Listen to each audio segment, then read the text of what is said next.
The meeting of the Committee on Strategic Planning and Budget of the Board of School Directors will please come to order. Will the Secretary please call the roll? Director Ferguson. Present. Director Fonz has asked to be excused this evening. Director Herndon. Present. Director Jackson. Present. Director Reza. Present. Director Seamson. Present. Director Vanoy. Present. Director Zomber. Present. And Chair O'Halloran. Present. We have 8 present. We have a quorum.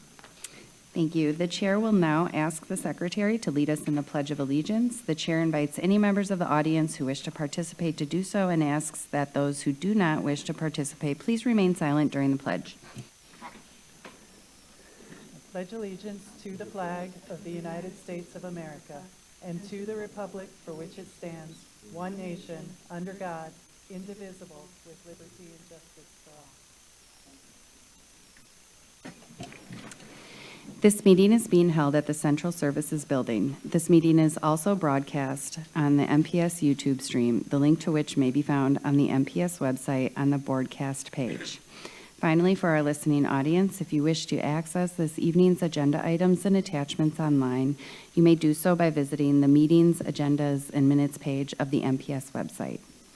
Before we begin tonight's meeting, we have a short announcement regarding interpretation services for the Spanish-speaking members of our audience.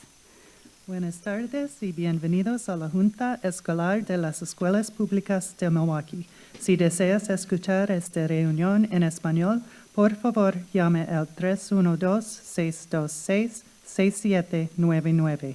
Otra vez, 312-626-6799. Introduzca el número de reunión 608-130-5362. Nuevamente, el número de reunión es 608-130-5362. Gracias. For each of our items of business, we will hold a discussion and public hearing. If you wish to speak, please fill out a speaker slip and bring it to our Secretary, Dr. Owen Moore. Virtual speakers are asked to remain on the platform until you are called upon. After speaking, virtual speakers may follow the rest of the meeting using the broadcast information previously mentioned. For the sake of fairness tonight and to give everyone a chance to speak, the Chair reserves the right to limit the length of time allowed to any one speaker. For the safety of all and to ensure the good order of the meeting, harassment or intimidation tactics of any kind will not be tolerated. Anyone who engages in harassing or intimidating words or actions will immediately be asked to cease. If such behavior continues, a recess will be called and the offending parties will be removed from the meeting. Anyone ejected from the meeting may continue to listen to the meeting or access the agenda items online. However, the individual will not be allowed to rejoin the meeting. And now, given the that this year is literacy, we have some help with the rest of our messages from one of our young readers. Abby is a Abby is a 7th grader at Cooper Elementary School. Welcome to tonight's committee meeting. The committee will accept public comments on tonight's agenda items. Speakers may only address the item for which they have registered. Questions from the public may not be answered during the public comment period. Following public comment, the committee will begin its discussion, and no additional comments will be accepted.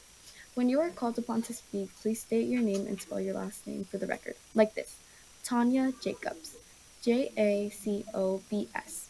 Written testimony will also be accepted for transmittal to the board. Send this testimony to the Office of Board Governance, P.O. Box 2181, Milwaukee, Wisconsin, 532012181, or email it to governance@milwaukee.k12wius. Just as a reminder, Robert's Rules of Orders dictates that all comments, questions, or requests should be directed to the chair, who will determine the most efficient way to address them. Also, no one other than the members of the board, designated staff, and those who have been invited to present or participate in items of business will be allowed on stage before, during, or after meetings of the board and its committees. Thank you, Abby, for being tonight's reader, and a special thank you to Mrs. Kukala, teacher at Cooper, for encouraging her students to read for our meetings. If you have a child that would like to read for the board meeting, send a message to governance@milwaukee.k12.wi.us. Now let's begin. Madam Secretary, item 1. Madam Chair, item 1 is update with possible action on the long-range facilities master plan. This is an informational item, and although it has been noticed for possible action, no action is required. Would the administration please present the item? Good evening, Chair O'Halloran, President Zambor, and members of the board. Tonight's meeting has 2 key items that I want to cover with you this evening, and I want to introduce each of them to you briefly before we begin. As you know, facilities consultants were working with Perkins Eastman since 2024 to help the district with its long-range facilities master plan. The company worked with steering committees made up of family members, staff, and community members. The first item tonight is the result of the work of Perkins Eastman and the steering committees and their recommendations. The second item tonight reflects how my team of academic superintendents and the chief of schools, across with the entire cabinet, is recommending moving forward on the plan for 26-27, only recognizing this is a multi-year plan. Our first steps and our first year of work are focused on where we believe there's the greatest need. In that first year, we are proposing investing in our buildings where there has been historic disinvestment, improving access to programs, and taking the first steps on grade configuration, and strengthening policies and practices and strategies as suggested by Perkins Eastman. We are not proposing any school closures for the fall at this time. However, we expect more investment and difficult decisions about school closures in the 27-28 year and beyond. The systems we are developing now are going to guide our work into the future. Later this month, we will present for approval the capital improvement plan. It will fund projects we are presenting tonight and reflect any needed adjustments within the 25-26 budget and any new investments that would be needed for the 26-27 budget. I just want to give a note of appreciation to Mr. Chasen for working with our team over the last week to be able to ensure that we are looking at our Fund 46 very closely and our lead work and our lead abatement work so that we're counting every dollar and making sure that we are fully transparent with the public. Let's begin with the first item from Perkins Eastman, and I'll ask our partners to introduce themselves and welcome Mr. Koenig Kramer. Thank you. Let's see here. I'll just get set up. All right. Chair O'Halloran and members of the board, thank you all for having me this evening. Again, my name is Nate Koenig Kramer. I'm with Perkins Eastman, the design and planning firm based in our Chicago office. And as Dr. Casilius mentioned, we've been working with the district and the facilities team over nearly the last 2 years on this project, and excited to report out to you all this evening. So we will provide just a quick overview. I know there's some new faces in the room, grounding in sort of the context and goals of the project, talking high level about the different phases, and then hoping to spend the majority of the time in the recommendations and options before touching on next steps.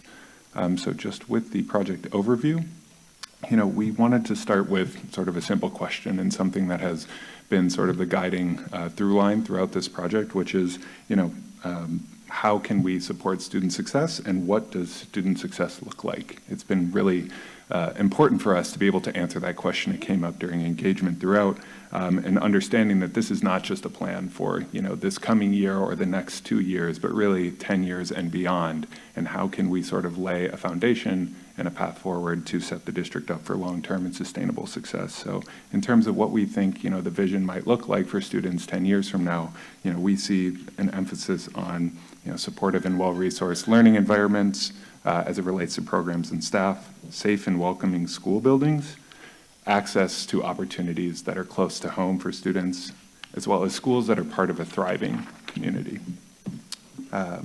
So all that is sort of grounded in this primary goal that we had laid out from the start of supporting student success by making sure that district facilities, those learning spaces, are meeting student needs. I won't go through each of these individually, but there are 8 guiding principles. So thinking of sort of that supporting student success is the umbrella, and these 8 guiding principles are sort of the ribs of that umbrella holding it up. So really just making sure that there are different considerations for long-term support, equity, and how are we supporting students. You know, a lot of this project and plan is about how MPS can start to address some of the challenges that it's facing, but we also want to touch on, you know, what we think is working well. We've noticed in all of our work and research and data analysis just how much MPS is doing with really limited funding as it relates to facilities, especially considering that Wisconsin is one of only 10 states in the country that is not providing capital funding for its K-12 districts. Delivering some of the excellent programs that are offered at schools across the district, as well as serving a diverse student population, especially as it compares to the rest of the state and even other education providers in the city of Milwaukee. On the flip side of that, you know, some of the areas of challenge that have stood out to us, and likely none of these will come as a major surprise to you, but, you know, having a lot of open seats across many buildings despite declining enrollment, in those buildings, those being older with a high average age and a limited amount of investment that has gone into them over the years. And finally, just the imbalance of, you know, resources and as a result, some of the school quality challenges that exist as well. And also speaking to the fact, you know, I know we talk a lot about how under-enrolled and underutilized buildings are not serving students well, but I think it's also important to note that schools that are over 100% utilization is not an ideal situation for a student either. Having 40 or 40 plus middle school students in one classroom is not the best situation for those kids. And, you know, these are all things that we think should be part of the plan moving forward. So when thinking about how MPS can get there, you know, there are sort of 4 key levers that we're looking at that are going to be sort of the foundation for this presentation. And first and foremost, you know, something we've heard throughout our engagement with stakeholders, whether it be community members, whether it be staff at MPS and anyone else involved, is just investing in the buildings and how much, you know, having high quality buildings would be important to helping MPS support its students, understanding that there would be a funding requirement likely to go along with that in terms of having major investments, as Dr. Casilius alluded to. Next is aligning building with enrollment. So something, you know, that Milwaukee is facing, and I know I've spoken about this before, but on that last slide, you know, Milwaukee is far from the only district, especially urban districts, that are facing enrollment declines. This is something we are seeing across the nation, especially in urban school systems, and they are all having these really challenging conversations around what the right path forward is. So, you know, some of these may be challenging decisions that could be closures and mergers, and what we think is important is that you think about how to make those decisions wisely and understanding the impacts that they've had both historically within the city of Milwaukee and throughout the country, noting that, you know, typically school closures have had an outsized impacts on already underserved or marginalized communities with predominantly Black and brown students. So how can you have a more balanced approach to really try to mitigate some of those impacts, and noting that this plan should not be all investment or all closure merger, and really having, again, that balanced and sort of diversified approach that's going to help set the district up for success. And finally, access to programs. So understanding that program equity is important, and making sure, you know, especially in a district where, you know, choice and open enrollment has really deeply rooted in the nature of the district and how that impacts student travel times, access to programs, where students, sort of the burden on them day in and day out to reach those programs. So just quickly touching on the different project phases. So phase 1 was really what we presented last, or I guess October of 2024, but a lot of data analysis, a lot of research and engagement, trying to understand what's going on with the district, what are the priorities of the stakeholders of the district, how do those things align, and how can the, you know, real estate portfolio, the facilities of the district sort of be brought to, you know, support the goals and academic vision of the district, and sort of putting all that into a planning framework. Phase 2 was working with the steering committees, a lot of, you know, really wonderful and very well-informed folks from the community to help share those perspectives and further refine the process, start to develop some of the policy initiatives we'll touch on, and also doing some fiscal analysis to understand what the actual impacts would look like of some of these options. So quickly on phase 1, I won't spend a ton of time on this, but we did, transparency has been a priority from the start, something that the facilities team has made clear from the beginning that we needed to have a transparent process. So what you're seeing here is the project website that was created during phase one to really help folks understand what is the data we're looking at, how are we interpreting it, and how might it inform some of the planning framework that's being created as part of this project. Oftentimes with projects of these nature, there is this perception of a lack of transparency and decisions being made behind closed doors or behind a curtain, which can, sort of create anxiety for stakeholders, community members, families about not knowing what is coming next. So by trying to, be as public as possible to say, here's what we're looking at, here's how we're seeing it, what do you think about that, going into that. That was sort of the intent with this website. Here's a quick summary of the engagement that we did, both, some of these online surveys, in-person meetings, staff interviews, student workshops, et cetera. Really trying to take away some of these key points, so boiling it down here just into like how are families and students choosing their schools, like what is driving that decision making, what are the priorities and greatest concerns that we're hearing from students and families in the district, as well as staff, and then how can MPS start to improve that student experience and make its schools better. And lastly, for phase one, just touching on the planning framework. So this is that sort of 7-step process, both starting and ending with that guiding principles check to make sure that we are sort of staying aligned with that intent to support student experiences and student success, and then also that preliminary sorting tree, which you may be familiar with as sort of an intermediary step for a quantitative analysis and sorting of schools as a starting point. And I say that because, this point in the upper corner is worth touching on just of the data-informed nature of this work. We think quantitative analysis and data is great, but we also think that it's important to fold in that community context, those district goals, equity considerations, and all the other pieces that make it a really holistic consideration. So really using data as a compass rather than a captain. Shifting to phase two, so the steering committees, as Dr. Casilius mentioned, we had 60+ members who participated over a stretch of actually 7 months. I know it says 6 there, and spent a lot of their personal time volunteering. I'm not sure if any of them are here with us tonight, but I just want to extend a gratitude and say thank you for all the time and effort you volunteered as part of that. And I know the project team feels the same way, or anyone who may be watching at home, but really some dedicated individuals who spent a lot of time, rolling up their sleeves and trying to understand what the data was telling them and adding that community perspective and context. And, so we had 5 committees representing each region of the city, and then a citywide committee as well. So quite a few folks who participated. This is just a quick summary of the meetings that we had. You can click on these links. Just again, in the spirit of transparency, all of those meetings were recorded. The presentations and notes were posted online, just to make sure that folks who weren't participating could still follow along and see what was being discussed and how the ball was kind of rolling forward. And then finally, just a high-level summary of some of the outcomes from those efforts. So developing some of these policy ideas, again, we'll get to, but starting to address some of the root causes of the issues that MPS might be facing today, helping shape the prioritization process, refining parts of the process and making them better than they already were by pointing out some opportunities for improvement, and just kind of generally outlining what that path forward might look like. So while the steering committee didn't have formal recommendations necessarily, it was these perspectives and inputs and all these other things that help shape what we're presenting here tonight. All right, so shifting from sort of the analysis section to action, wanting to talk a little bit more about the recommendations and options that we've created as part of this process. So starting off with policy initiatives, I won't go through each one individually, but happy to jump back and speak to them as you'd like. But first, just to explain the format of this slide for a second. So that arrow across the top from left to right, with higher priority being on the right, that is informed by steering committee evaluative input.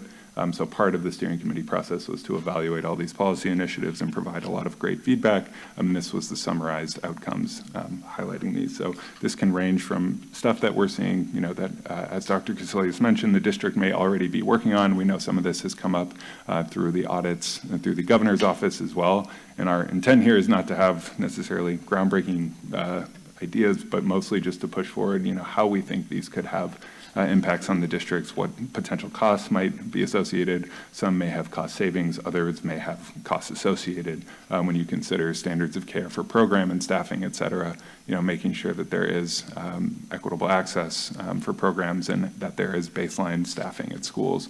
And then lastly, the surplus property reform, just referring to the state law that requires Milwaukee to make its buildings available to other education providers for a minimum of 2 years before being able to consider repurposing, and noting that Milwaukee is the only district in the state that is obligated to do so.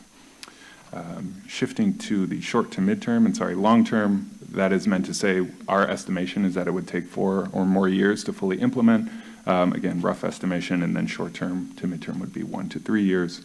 So touching on some of these, we have district surveys. I know this has come up in recent news, or at least in the length of this project, around exit surveys for staff, but we also are thinking about, in an open choice environment, as you have families and students enrolling or unenrolling or changing schools, understanding why, what's driving that, right? Like standardizing that process, enrollment caps and helping to alleviate some of those overcrowding issues, centralizing facilities funding, and then obviously, I know there's the new website with access to school and program info. So again, a lot of these already in motion, but these are things that have been common threads throughout the process, especially with the steering committees.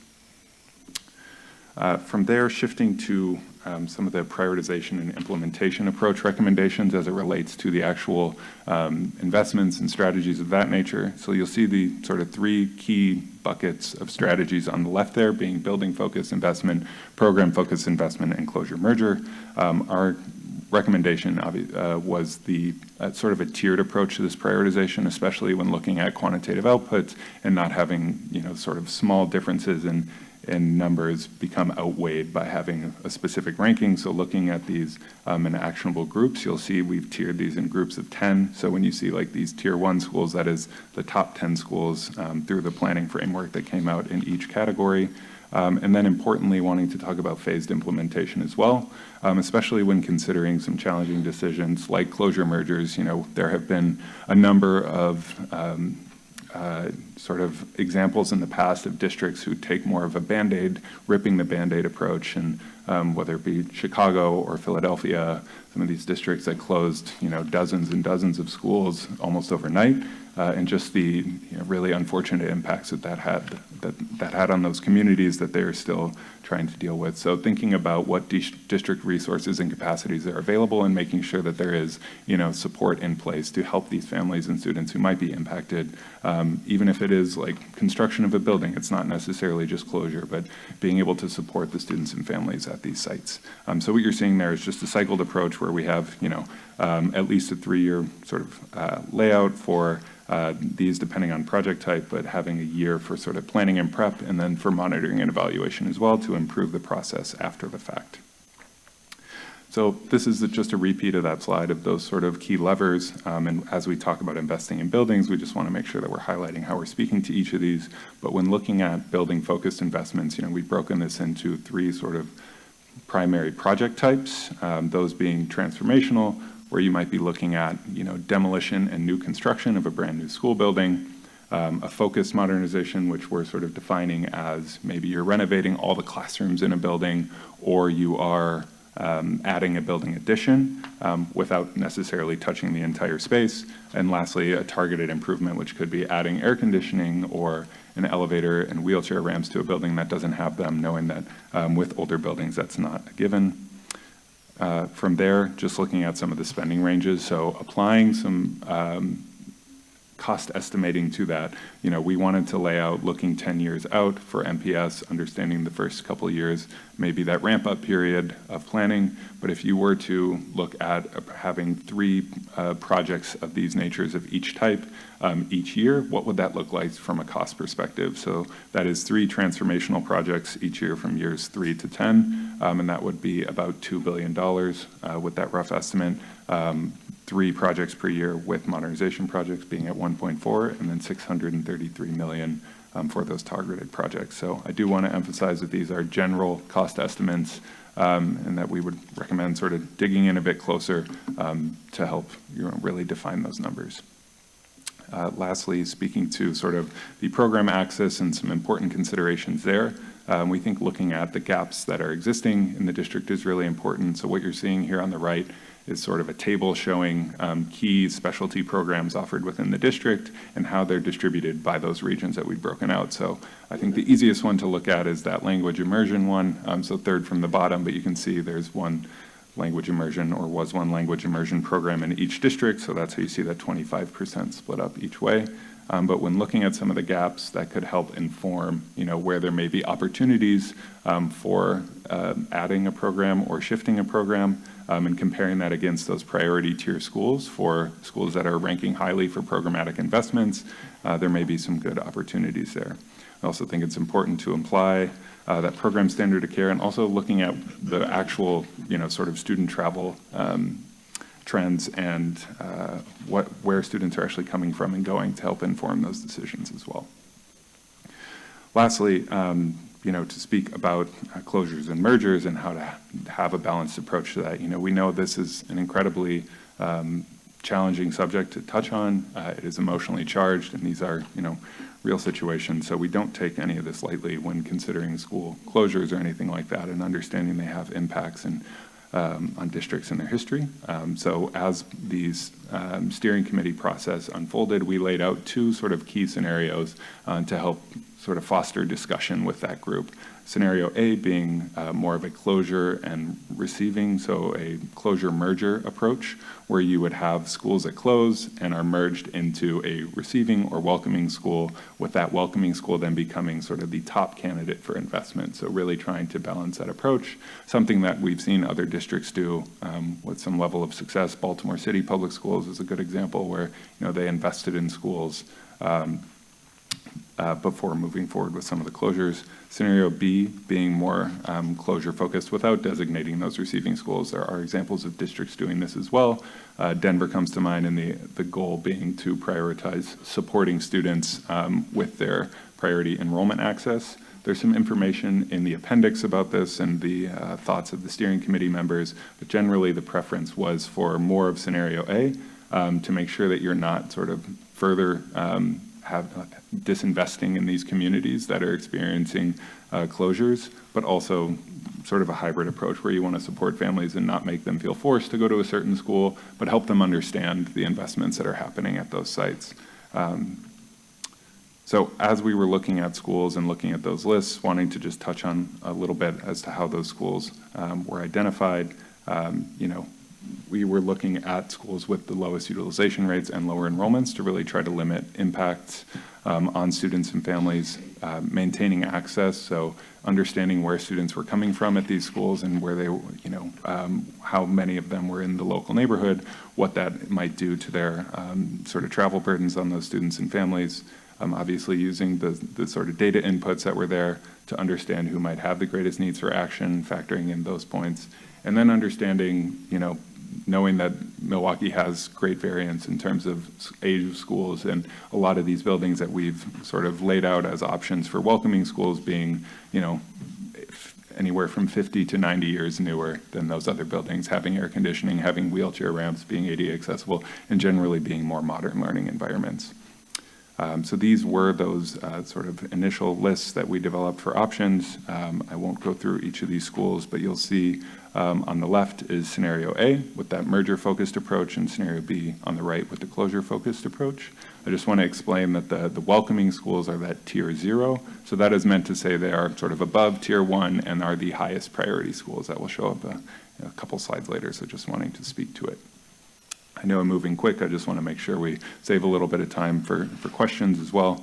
Providing some geographic context, understanding that, all the schools that are on this list as an option for closure or merger, either of these categories are in that school board district 4 in the central area of the city, but understanding that there is, sort of a much greater volume of available seats in that area than there are students who are residing there or enrolling in schools there, and that there is also some depopulation trends. So, these are realities and important considerations for the district to consider, again, while considering how to also reinvest in those communities as part of the process.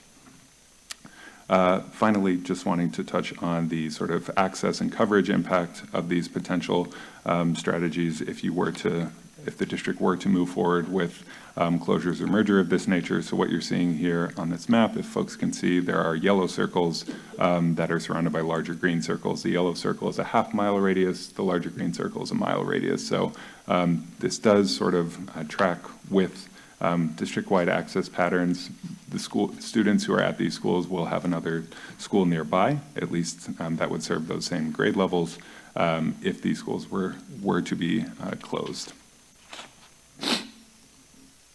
And then finally, just to touch on the potential, sort of financial considerations, we want to emphasize, we understand that this is not about money and that is about improving the student experience and supporting student success, but understanding that savings are a real consideration and can be reinvested into schools that are receiving students or, student supports in other schools.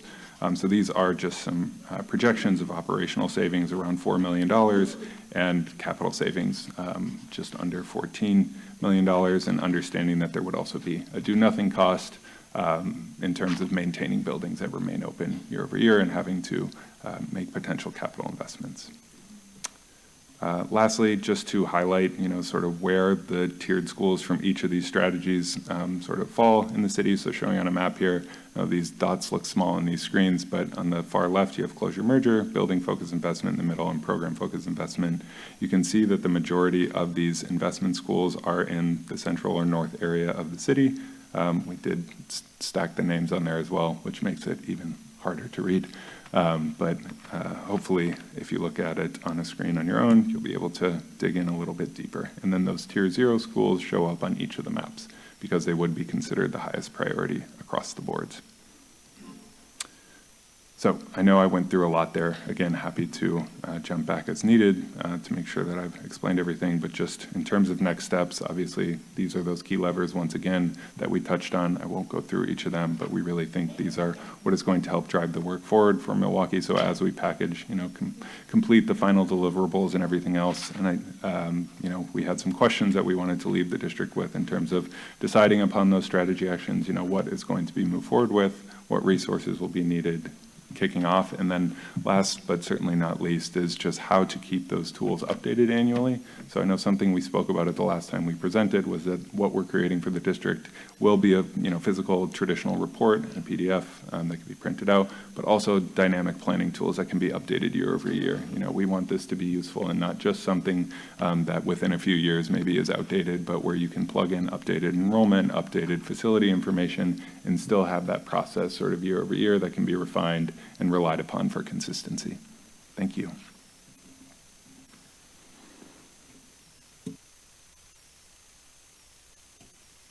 Thank you.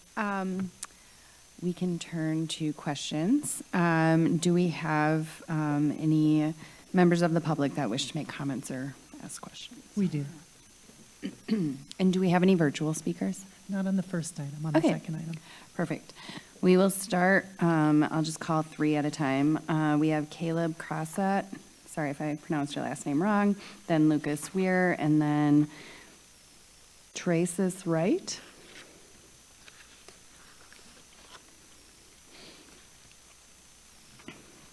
So just state your name, spell your last name, and then, yeah. Perfect. Caleb Crossett, last name Crossett, Crossot, and my address is 2913 North 81st Street, Milwaukee, I do Wisconsin. appreciate knowing where you live, and I I don't thank need to do you that for for that, this? but Oh, you don't that's so have to cool. tell Okay, everybody. that's so cool. That'll just be our little secret. Publix. Hey, everybody. I am both the counselor at Morse Middle School as well as a member of the wonderful committee. And I think that the main reason I'm here is I'm starting to hear this almost secondary closure and merger idea that's going around with our traditional middle schools more or less being shuttered or combined into our high schools and then our elementaries. And I guess, having participated in all of this, showing up to work this week as I do my recruiting, because that's one of the things I do for my school, is I go to my fifth grades all across the Northwest side, and I tell them about Morse, and we get them excited about the Morse guarantee that if you show up, you will make it to the high school of your dreams. And now I'll start reading. So as the staff member that does the recruiting and helps over 100 kids every year get to their dream high school, And like our students every year, even though we're way on the northwest corner of the city, it's always the same 3 schools: King, High School of the Arts, Riverside. That's where Morse Hawks go. And I'm a little concerned how to move forward because I didn't leave out of the committee seeing this as a possibility for us. So, you know, Morse being on the northwest side, hearing what I'm hearing this week, my concern is a school that makes future Tigers, Crimson Stars, and Generals thoroughly, that we're going to end up folding into a school that our students don't have any passion for. We are an IB gifted and talented school, right? We represent this very unique program on a side of town that lacks programs, and I'm just very concerned showing up this particular week, especially after really diving in on this committee and feeling like, okay, this is the footprint of what we're going to do, right? This is where we're stepping towards. And I just, whether it's a rumor or a not rumor, I think that having like a secondary closure merger thing going on is very confusing for my families. Like I have stopped recruiting right now because I don't want to confuse anybody. I don't know what to say to my 6th grade families because I don't know where the word came from, but the word is out. And thank you. Thank you. Next, we'll have Lucas Weir, and then Traces Wright, and then William Beard. Lucas Weir, W-I-E-R-E-R. Good evening, Superintendent Cassellius, Chair O'Halloran, and members of the committee. I have a number of questions related to the Long Range Facilities Master Plan update, related to long, mid, and short-term plans. Beginning on slide 20, 2 of the long-term policy initiatives are related to staffing. The first is staffing standard of care, which says it will ensure all schools have a consistent baseline of staffing by school type. And the second, staff placement and initiatives, which suggests a move to placement and compensation policies to stabilize staffing in high-need schools. Full staffing has and continues to be a major concern of mine and remains elusive, so I appreciate the language in staff placement and initiatives, but I do have concerns. What will these initiatives look like and how will they be funded? Will every staff person in that building get that incentive pay, not just new hires as a recruitment tool? How long would that continue, and have these costs been considered in plans moving forward?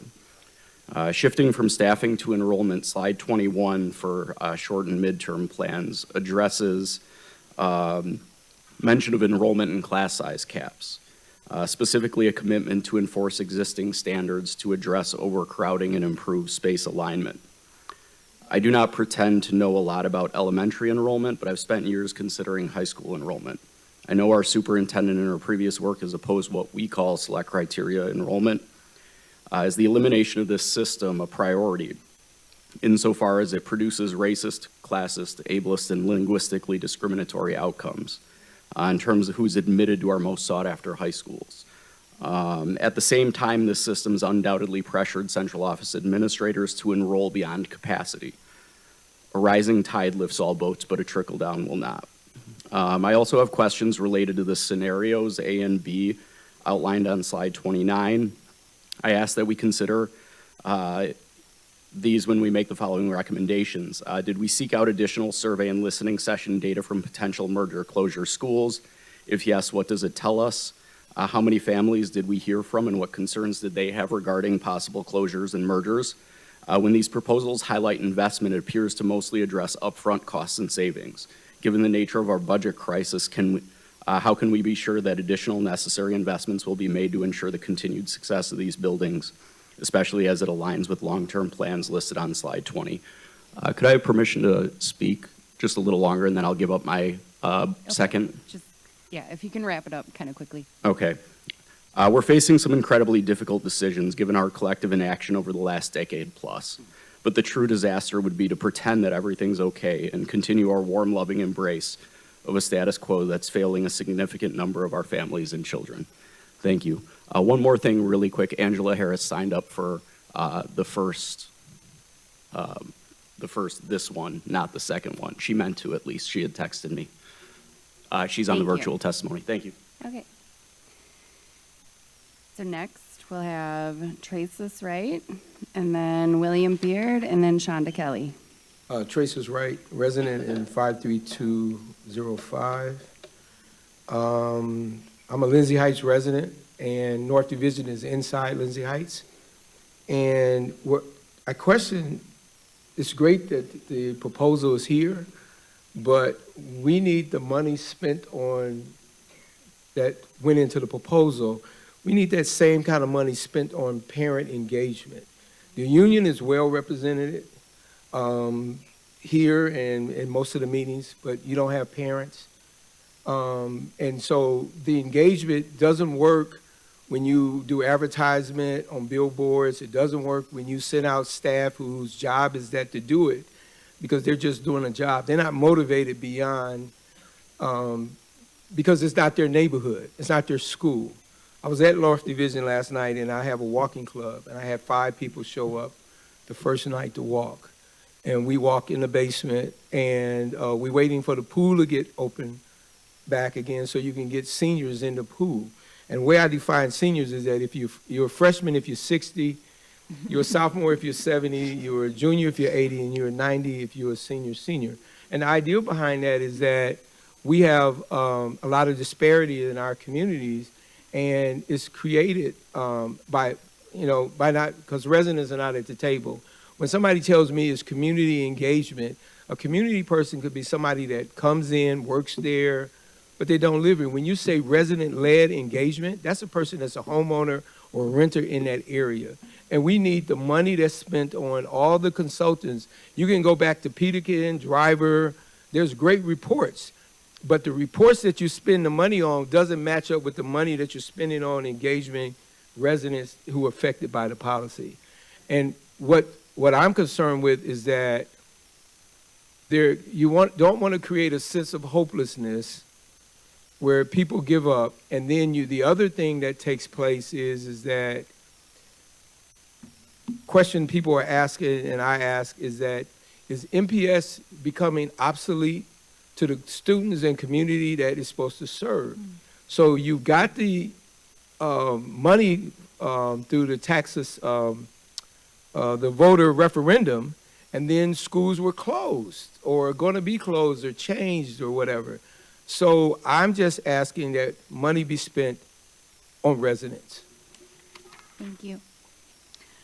Next, we have William Beard, then Shonda Kelly, and then Quentin Claybon.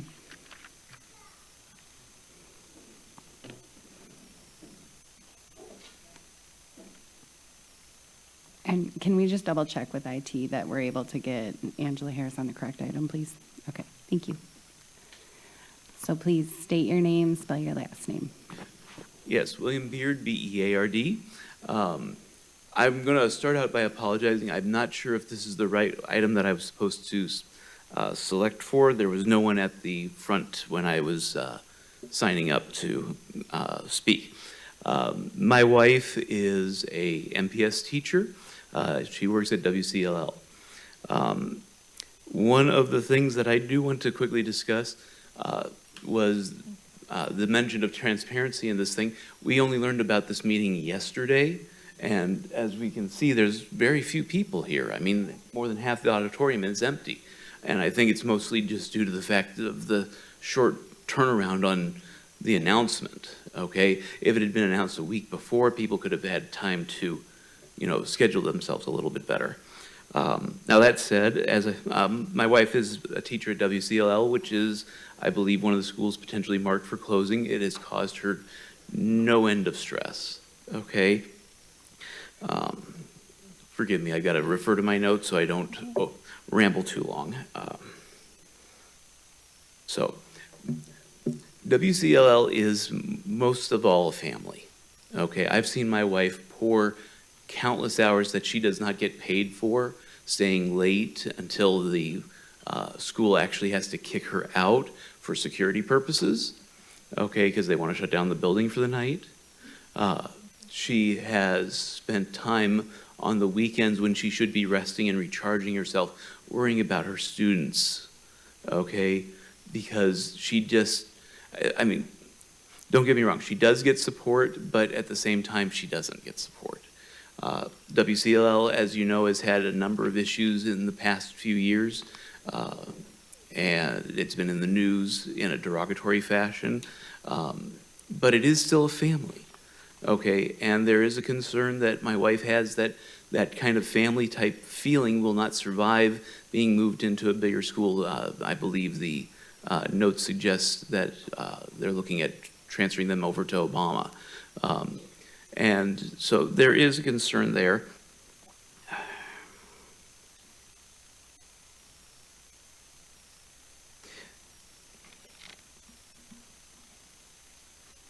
So what we're really asking the board to really consider is what gets lost in the transition.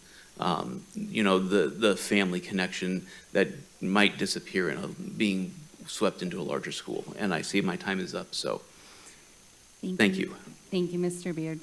I do see the next item. So I think WCLL is for agenda item 2, probably. It's in that part of the presentation.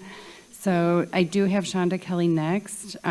If you would like to speak on WCLL now, cool. If you want to wait until agenda item 2, also fine. We'll go for it, and then we'll have Quentin Claybon.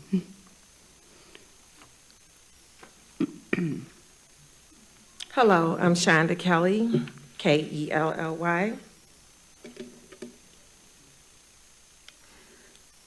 Good evening, and thank you for allowing me to speak. I work as a school secretary at WCLL. Our school currently serves students from kindergarten through 12th grade.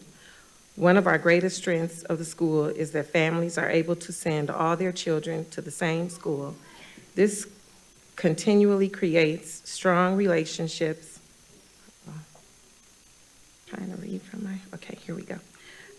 Strong relationships, a sense of safety, and a supportive school culture for both students and parents. We have a new principal who is doing an excellent job leading our staff and students. Under this leadership, our school community is stable, engaged, and moving in a positive direction.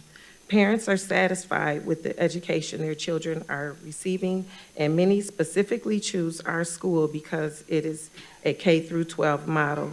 We understand that the district is considering changing our school to a K-6 school and sending our high school students to Barack Obama. I want to share that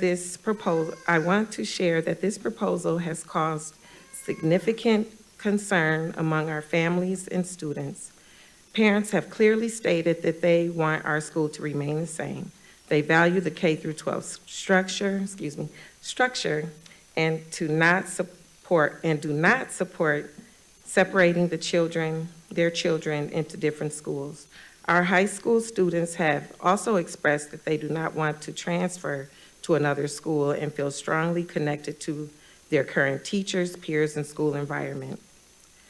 I respectfully ask the board to consider the voices of our parents, students, and staff, and to recognize the importance of stability, continuity, and community at Wisconsin Conservatory of Lifelong Learning. Keeping our school K-12 supports family, unity, student success, and long-term engagement. Thank you for your time and for listening to us. Thank you, Ms. Kelly, and thank you for your service as a secretary. And finally, Quentin Claybon.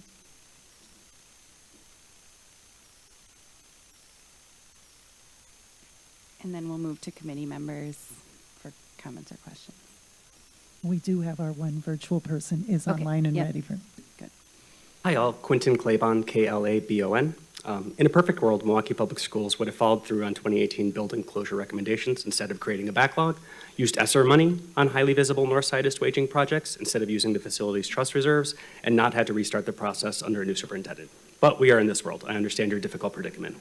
While I hope you dispose of Perkins Eastman's particular closure recommendations and provide any poll support for a capital referendum, I want to focus on one thing I hope you reject: phased implementation. Page 22 describes a cycle of building investments and closures every 2 years for 10 years. That seems like the worst possible method to manage Milwaukee's rapidly declining building usage for 3 reasons. First, Perkins Eastman and some Milwaukee stakeholders have advocated against a large number of closures at once based on a bad reading of the research. It is common, as was happened, to cite Chicago's or Philadelphia's experience. I encourage you to read Vladimir Kogan of Ohio State's rebuttal, which dispatches with the ideas that closures cause particularly bad academic outcomes or parent departures. Second, the backlog and rapid depopulation takes away the luxury of time. Between Obama's virtual enrollment transferring to Milwaukee Virtual, 2 or 3 Carmen schools vacating buildings, and losing 1,500 students per year, it is possible Milwaukee Public Schools begin September 2026 at 66% capacity. According to John Johnson at Marquette University, births in Milwaukee dropped in 2025 as badly as they did during the pandemic and the recession. Northside births are down 24% since 2019, and it is 11% on the south side. It's going to close many district charter and private schools. You will never have the financial peace, staff stability, or academic success you want without catching up on closures. Closing 5 every 2 years actually loses you ground. Third, politically, it will hang over you. Having the specter of building closures haunt every school board election and every board vote, as it does this one, will exhaust comity among Milwaukee's staff, board, and parents. It is better to cause one large set of closures every 5 years. Students could experience just one academic disruption in their lives from having to transfer schools. You would turn over staff less, you could diffuse deficits earlier, and you would only have to anchor voters once per board member term. Whatever else you discuss today, do not do the phased implementation Perkins Eastman recommends. Thank you. Thank you. And I believe our virtual speaker is here in person. So Mrs. Angela Harris.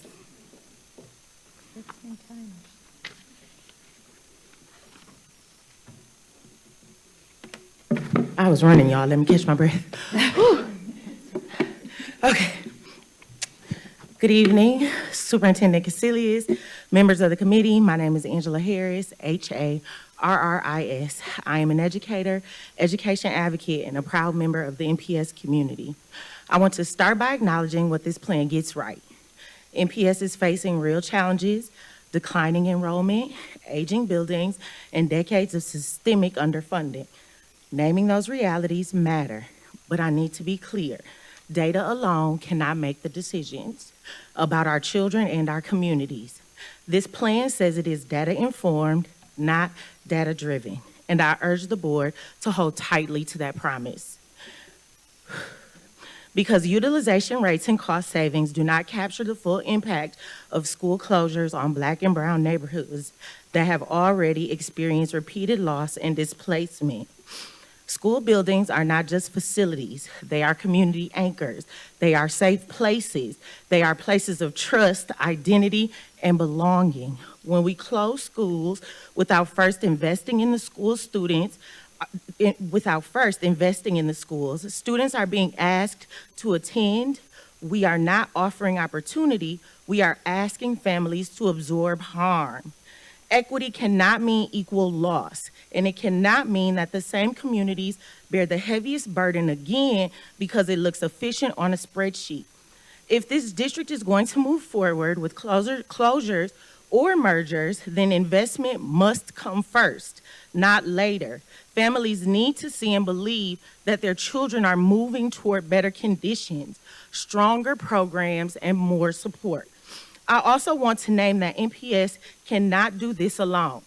Wisconsin provides no direct capital funding for K-12 schools. No facilities plan can succeed without serious state-level accountability and advocacy. So tonight, I'm asking this board to slow down decisions tied to closures, establish clear equity guardrails, commit to front-loaded investments, and center community voice as a true partner in the process. Our students deserve more than survival strategies. They deserve schools and systems built for their success. Thank you. Okay. Thank you. And just to clarify, there are no other speakers online. Perfect.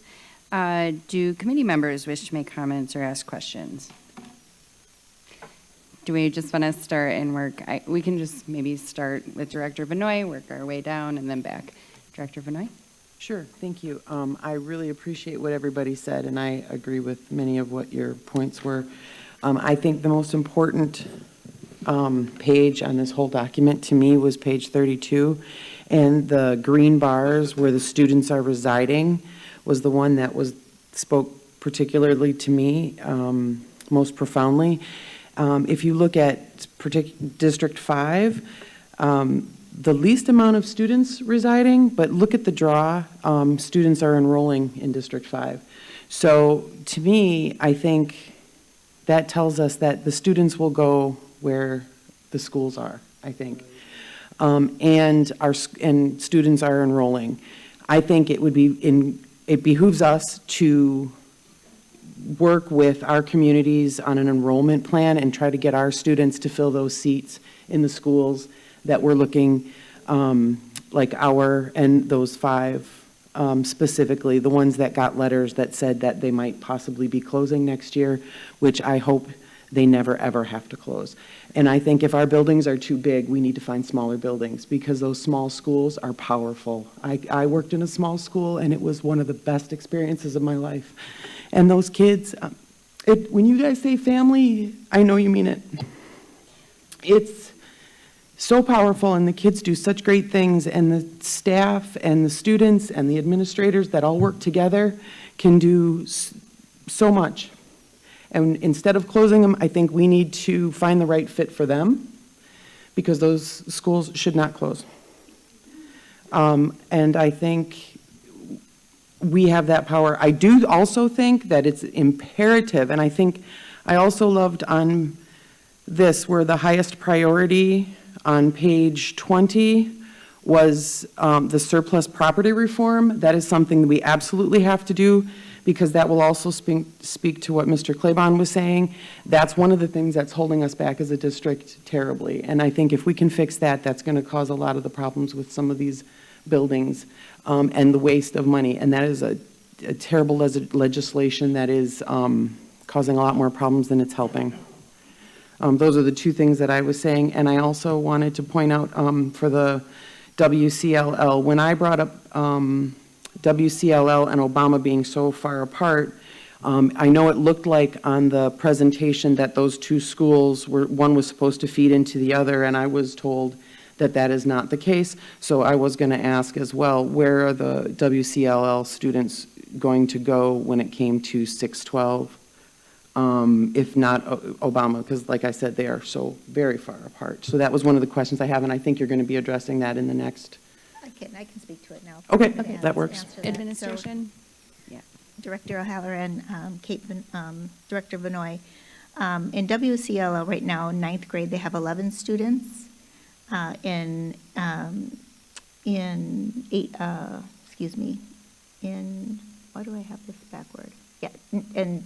10th grade, they have 18 students, or 12 students. In 11th grade, why do I have this backwards? Hang on, let me go back to I have this backwards. In 9th grade, they have 54 students, In 10th grade, they have 28 students. In 11th grade, they have 18 students. And in 12th grade, they have 11 students.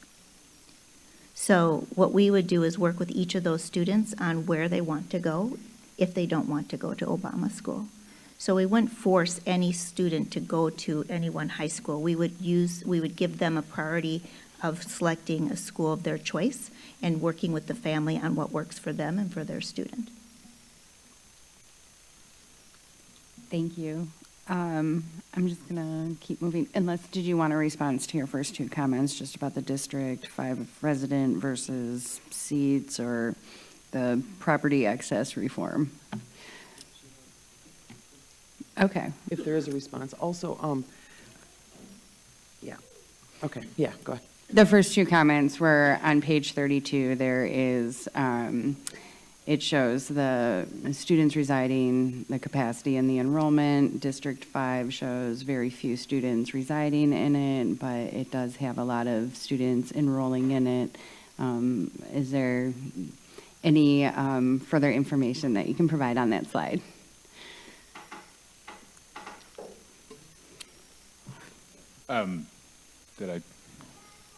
Or if there were any other insights that accompanied that.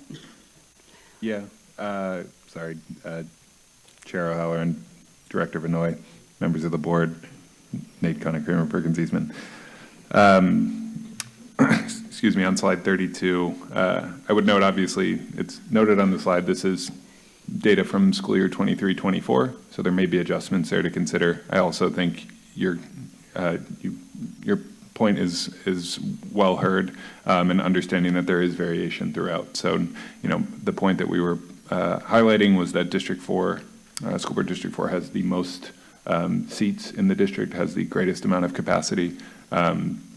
But you're right that, from a residing perspective, there's variation throughout, and that is, I think, the nature of the open choice environment that exists within Milwaukee and makes it really challenging to try to understand, what is driving school choice, how can you plan for years coming, projecting enrollment shifts, and all of that is quite complicated. So I don't want to give the impression that it's an easy problem to solve. Thank you. Sure. Administration. Director Halloran and Director Benoit and members, one other thing to note on slide 32 is just the number of buildings, I think, is why you see that orange line so big in terms of the overall utilization, underutilization. Just in District 4, there are a lot more schools because of the historic nature of how the city was built. And so much older schools and a lot more of them in District 4. Thank you. Just kind of going down the line then, Director Asa, do you have any comments or questions? I do have a few comments. My main concern is really the community, parents, students. I see that maybe more than half are not here. And I think they should be given the opportunity to speak, to be heard, and to have their acknowledgement in this, in this plan, as it is in closure. Closures are it's huge, and it's a huge impact. And I really do not want to see any schools closed, especially in the 53204 area. These schools are a huge impact for our community. Students feel safe, they can walk to the schools knowing that their parents enroll them into those schools. I'm repeating so much is because I'm a little frustrated. Because school closures are such a huge topic right now, not just here, but also in the nation. And I really don't want to see any schools closed. That's the matter. If we can utilize, and form more data, how can we improve this? How can we really get more students enrolled, not in just the District 4, but all of MPS?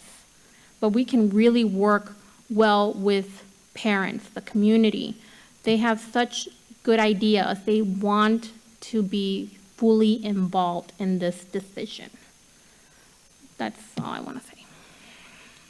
Thank you, Director Asa. So administration, can you talk about the community engagement that maybe went into some of the recommendations in the Perkins-Eastman, recognizing that we also have a second presentation that maybe would also involve community engagement. Director O'Halloran and Director Reza, members, Superintendent Cassellius, absolutely we want to engage with the community, and that is actually why we're not proposing any closures. And so we needed to move first to present the Perkins-Eastman recommendations to the board, and then just there's no really good way to start talking about these hard decisions that we have to make, but I felt really strongly that the board and the public, in a very public hearing way at a board meeting, should get the Perkins-Eastman results of their study with their advisory group over, I think you guys started in '24. I came, last year in March, and was quickly dealing with a lot of other issues and just did not have the capacity outside of my 9 listening sessions with the community to really discuss in depth the Perkins-Eastman recommendations, and they weren't finished yet. It was in August that they started to more refine their recommendations, and we had a later meeting late in the fall, early winter with the advisory, and that's when we started to think about how we would move forward. After this meeting, though, we want to do a very robust community engagement that I was going to talk about in my presentation.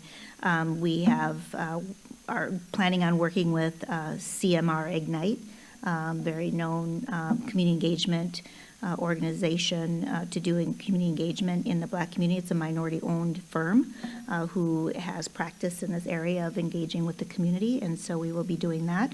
As far as WCLL and Obama, there was discussions last year, right as I was coming on board, about that school. There were some significant issues going on with WCLL. The families were surveyed. There was discussion about the school potentially having big shifts there, and I put a pause on that. And, so we want to go out and talk to the school community, of course, and both school communities about this shift. I shared the demographics and the numbers of the students there. It's really hard to have a robust high school program when you have 11 seniors. We want to just be sure to be able to have really good, high-quality programs for all of our students at all of our schools and be able to say that.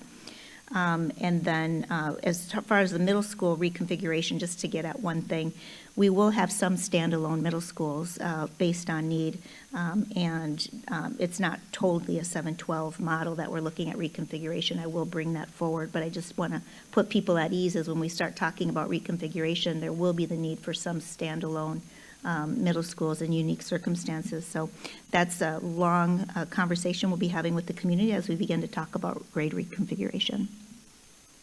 Thank you. Director Jackson? Yes, just a few statements. I understand first and foremost, this is definitely some tough decision-making, as it has been in years prior, and unfortunately, the leadership in the past never made them tough decisions in a lot of spaces, so a lot of this is falling on your lap, unfortunately, but you are now the leader in this district. But I will say to those who spoke, and I don't remember their names, but certain things that stood out the most for me were, especially the titles. Titles make a big difference in having ownership. The resident-led engagement makes a big difference in doing community work. If you really don't live there, your passion is not the same. So with our new leader in that family engagement space, having a conversation with the gentleman, Mr. Rice, about that. What does that look like? How do we, build that resident-led engagement, because it makes a huge difference. And in addition to the connection that we're losing, and somebody else mentioned it, is the family connection once we do the closing of the mergers. But not only that, and what people don't talk about when we merge these schools, we say Chicago, Philadelphia, and Denver, there's an uptick in violence as well. You got to keep in mind, you got gangs in different areas, and these boys and girls, when they go to these schools where their quote-unquote ops are at, that increases the violence in the school, which put more pressure on safety. As well as now, I think it was the last speaker who spoke and mentioning the closures of every 2 opposed to every 5. Disruption will happen, but if we can minimize that disruption as much as possible, I think that needs to be something to consider. Once again, somebody who's having an investment in a space and knowing that we've lost a lot of money due to state and due to just, again, poor mismanagement of funds, a lot dealing with ESSER. As well as I'll also would like to say with the establishing equity guardrails, that was a huge statement. That's a huge statement. How do we do that? What does that even entails when we talk about guardrails to put that in place? And I'm all about data and understanding the way it flows, but it just looks good on paper. So how do we put that into motion? And lastly, 3 things that's honestly affecting the school closures and the conversation in itself, in my opinion, is safety, programming, and pay. Those are 3 things that we need to really consider as well. In addition, somebody mentioned, with the parents, I'm all about parent engagement, but parents need to step up, and not just when things go wrong. So parents also need to work hand in hand with our teachers as well, so to make it a more a relationship that both parties can rely on each other and not be so divisive. So parents, they share the burden as well. They're not doing their part in this space as well. But overall, in having, I think I covered all that I wanted to say, but in having this conversation, because I'm here more so than listening than anything. So I can appreciate the people that came out tonight, all the staff, but this will be something that's ongoing, but there's some things we also need to consider that's not in the report that's been presented to us. Thank you, Director Jackson. Administration, Perkins Eastman, can you speak to how safety is incorporated into any of the recommendations in this? We have 2 separate presentations, so it's hard, but they kind of work hand in hand. So did safety or how to integrate, school communities, was that discussed or a consideration with this? In short, yeah. Oh, sorry. Sorry. Chair O'Halloran, Director Jackson, members of the board, Nate Conning-Kramer, Perkins Eastman. In short, yes, it was a consideration, something we discussed, and I think going back to the earlier point around, making sure that there is enough ample time to engage with the potential impacted families and communities and students who are at these schools. And I think going back to that phased approach of having that planning and preparation year to understand what the potential impacts might be, some of the challenges that exist with mergers. Director Jackson, very real and stuff that we've seen pop up, those sort of community tensions very much so exist. What we have, heard in our experience and seen, through the research and publications on it is oftentimes it's less present with younger students. You'll note that there are no high schools in these groups. Obviously, there are still older siblings and families and everything else, so it's not meant to be a cure-all or addressing the issue, but it is something that is usually less of a challenge than it might be with older students who have that more established. That is not to say it's the only fix, but I couldn't agree more that it's an important consideration in understanding, especially if you're talking about merging schools, what is the history of these schools, of these neighborhoods? How do these communities interact? And, having that planning year to get everybody on the same path forward, whether it be, if you're looking at consolidations or mergers, are you creating a new school? Are you folding into the existing school? So that it's everyone's new school. There's a lot of different considerations with that. And I think those are all really key points to consider when going through that planning and prep year. And just your first comment was about, the resident-led engagement. And we do have Mr. Schultz's, Mr. Wright's contact information. And I think I already saw Mr. Litzy in the audience trying to make contact, so we can follow up on that as well. Dr. Cassellius. Director O'Halloran, Director Jackson, members. I've actually met with Mr. Wright on a number of times and also within the Northside community multiple times, but we still have more engagement to do on particulars because we didn't have plans at that time, and we didn't have the feedback from the Perkins Eastman group. And so I have to go back to the Northside community, but we have done some initial work with them last summer. Okay. Thank you. Director Ferguson? Oh, Director Jackson. Yeah, just so with the high school, and it's not to be negative, but the propensity of violence, it doesn't start with a high school student, it's at a younger age. So if you would be the person, boots on the grounds, you would know that. And this is not a shot at you at all, but we have these organizations such as 414 for Life and others, it's hard on them with these youth. So again, we're not the ones doing that type of work, being in them space, seeing that the violence is happening at a younger and younger age. So the safety is needed from K-5 all the way up. Thank you. Yeah.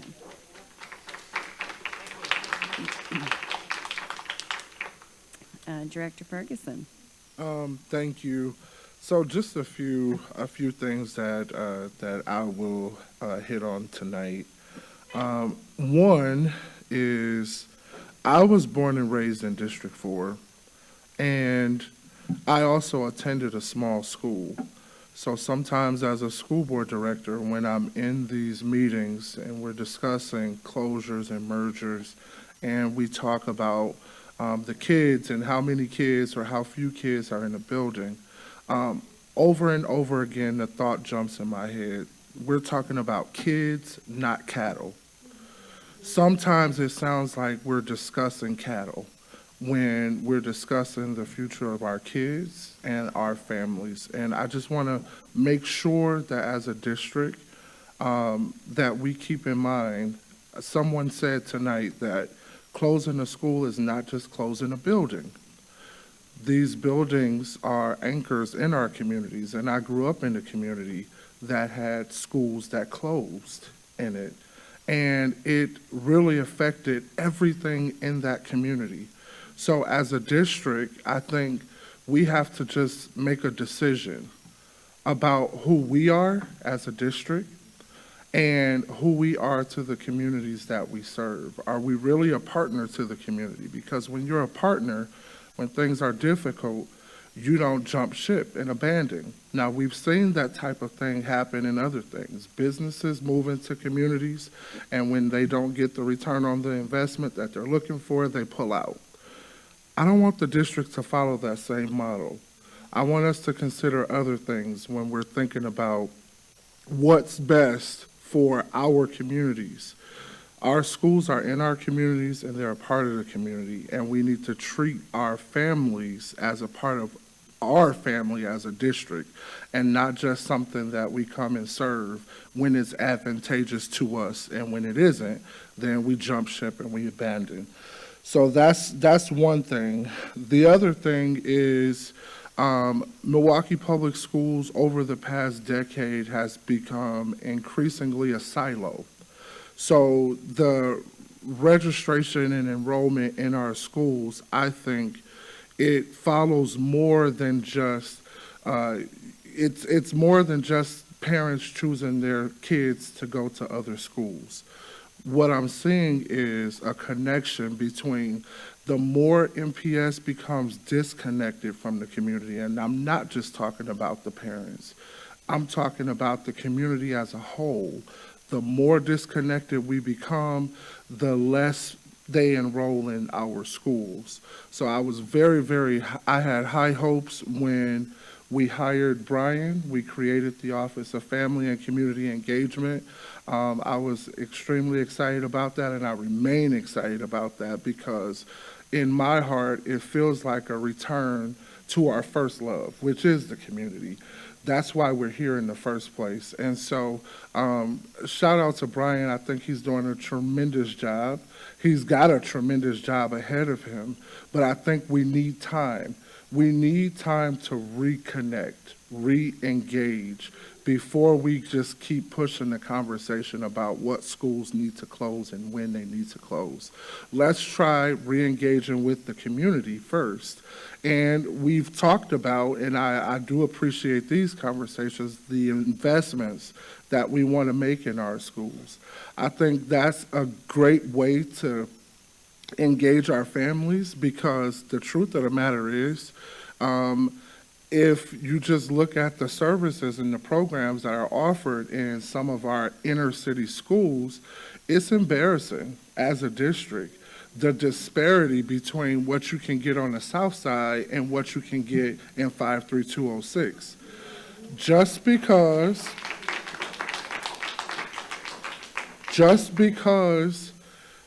our families in 53206, which, let me be clear, that's the zip code I grew up in, just because those families may not have the same resources as other families doesn't mean they don't want good schools for their kids. So I think what's important for us as a district, we love all of our students and all of our families the same. So for every family that's living in 53206, we need to make a bold statement to them that as a district, we stand with you. That means we're going to improve our school quality. We're going to invest in these schools. Take closing our schools off the table until we've done the front work. I think that's good. And finally, I think something that we haven't discussed in District 4, but this is my district, so I see this. District 4 is a big concentration of choice and charter schools. So when we go ahead and close all of these schools that we're talking about closing, how do any of us know that they're going to choose to send their kids to another MPS school? They may not. So I think that's something that we need to be very open about when we're discussing, and I'm glad we're talking about this in strategic planning, because if we want to strategize, you probably don't want to pull all the schools out of the areas where all the charters and choice schools are.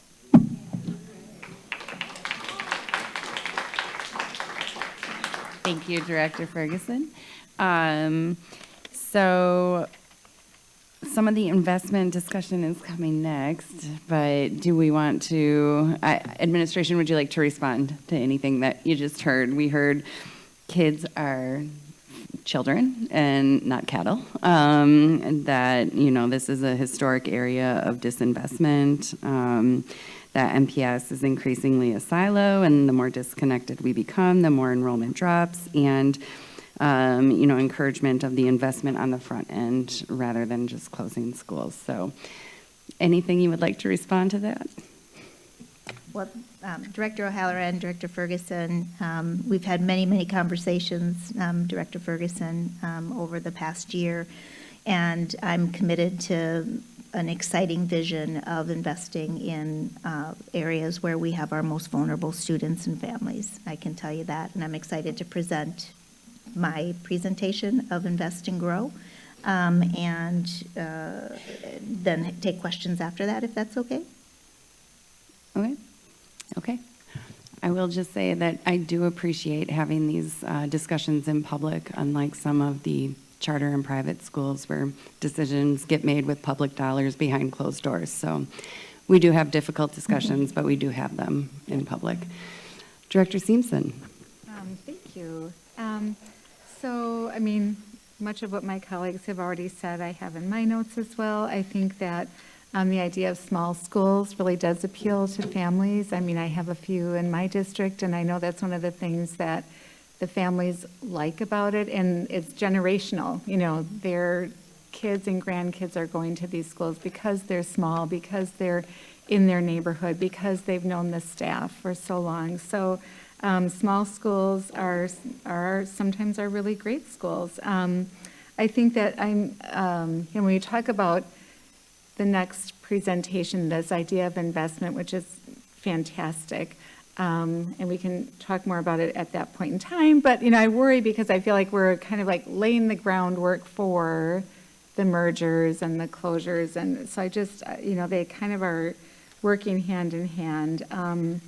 I think that something that I've heard from staff is setting up for the next 2 years, like the things that are just, they're here at our meetings, they're out there in the media, families get letters, staff hears rumors.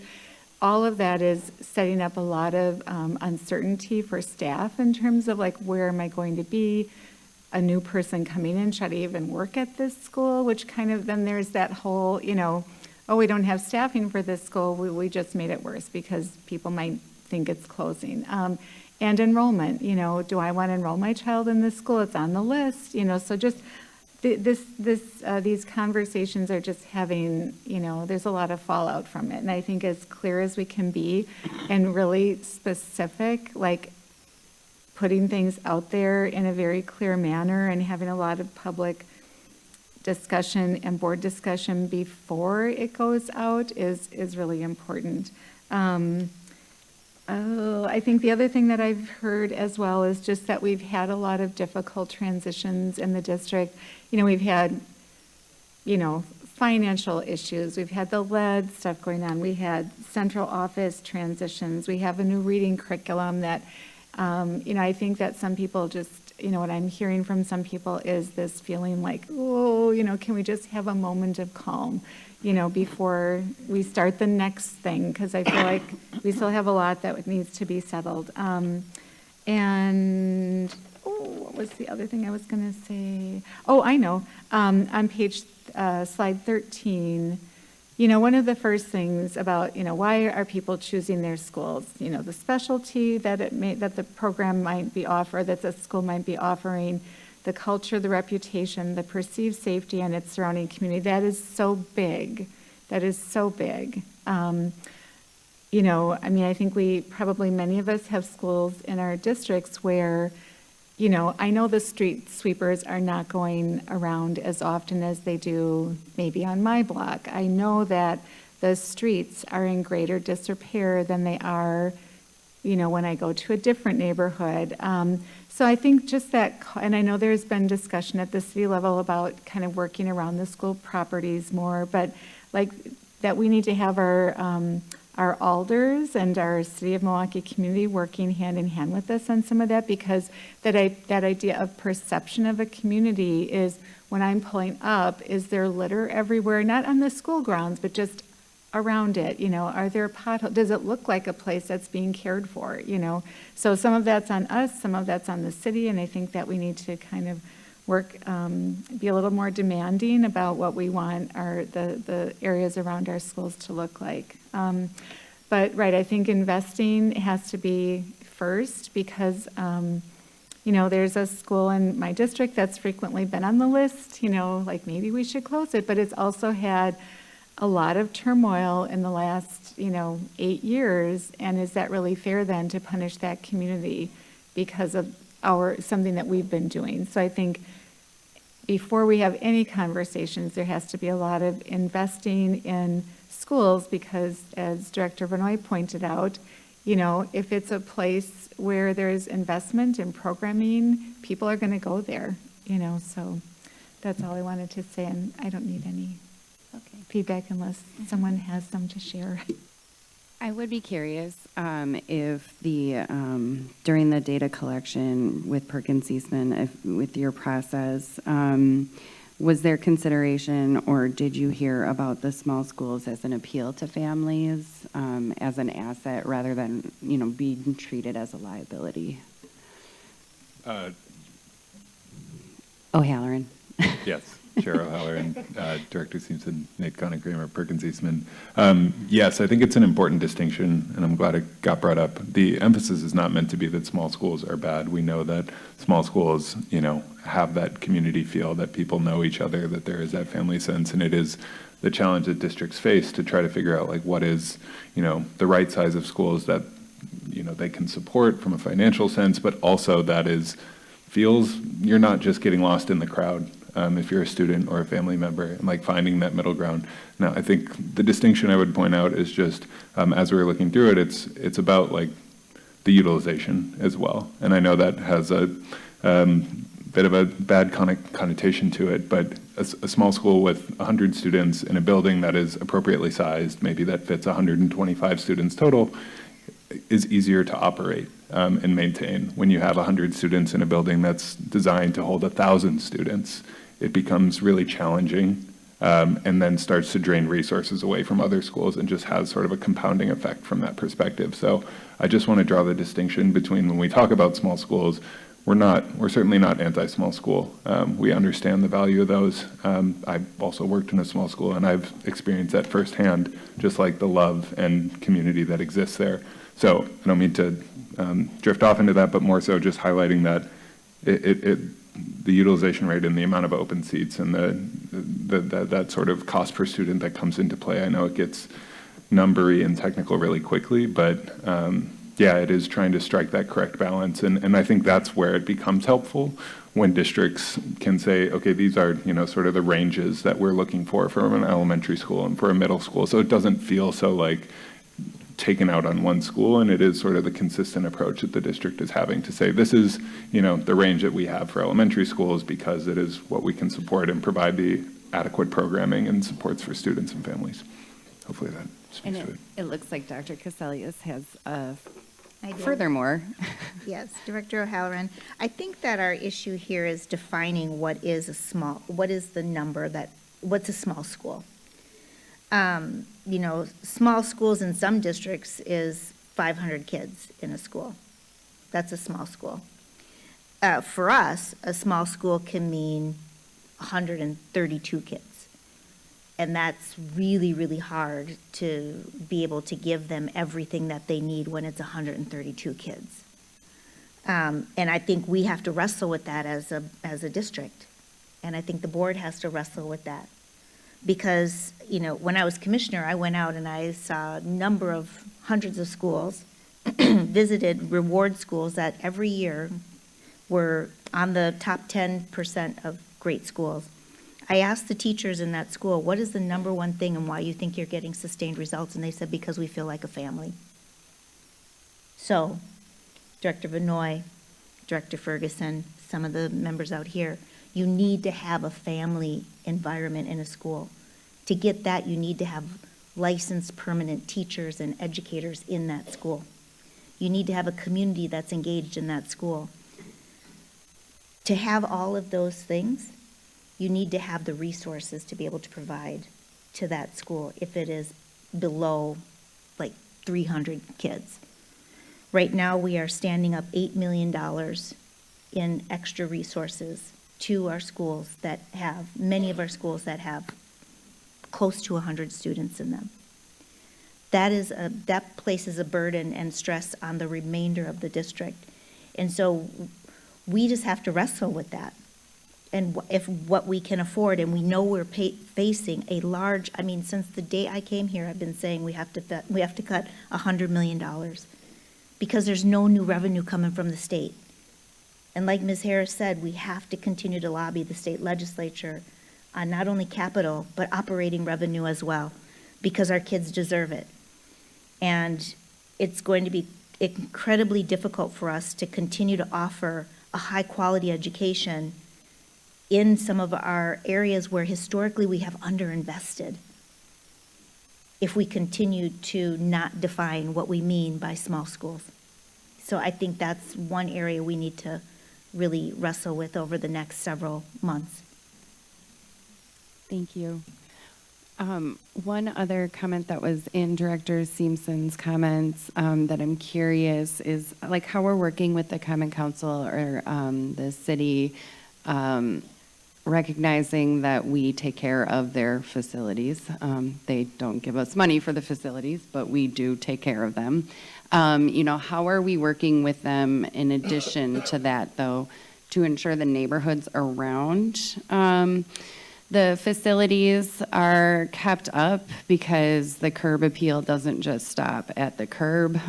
So are we able to collaborate to ensure that continuity of care extends beyond what we're just managing? Yes, Director O'Halloran, we have been meeting with the city and the mayor. As you know, he declared this year a year of housing. And there's a number of neighborhood initiatives that he has and will be proposing. He knows the urgency that we have, particularly in the Black community in the center part of the city. And I have brought that forward to him in multiple ways, particularly around housing and around bringing services to the community. So I think that we'll continue to see that collaboration and be very public about those projects as they come online. Thank you. Director Herndon, do you have comments or questions? Thank you very much, Madam Chair. Excuse my voice, I was sick for a while. But it does sadden me for us to be where we are at this stage of my life and looking at the children that are in their neighborhoods. One of the reasons why is because not only did I grow up in District 4, but I'm a graduate of Seaford Elementary. And so you know how you're connected to where you grew up. And I went to Brown Street for 7th and 8th grade.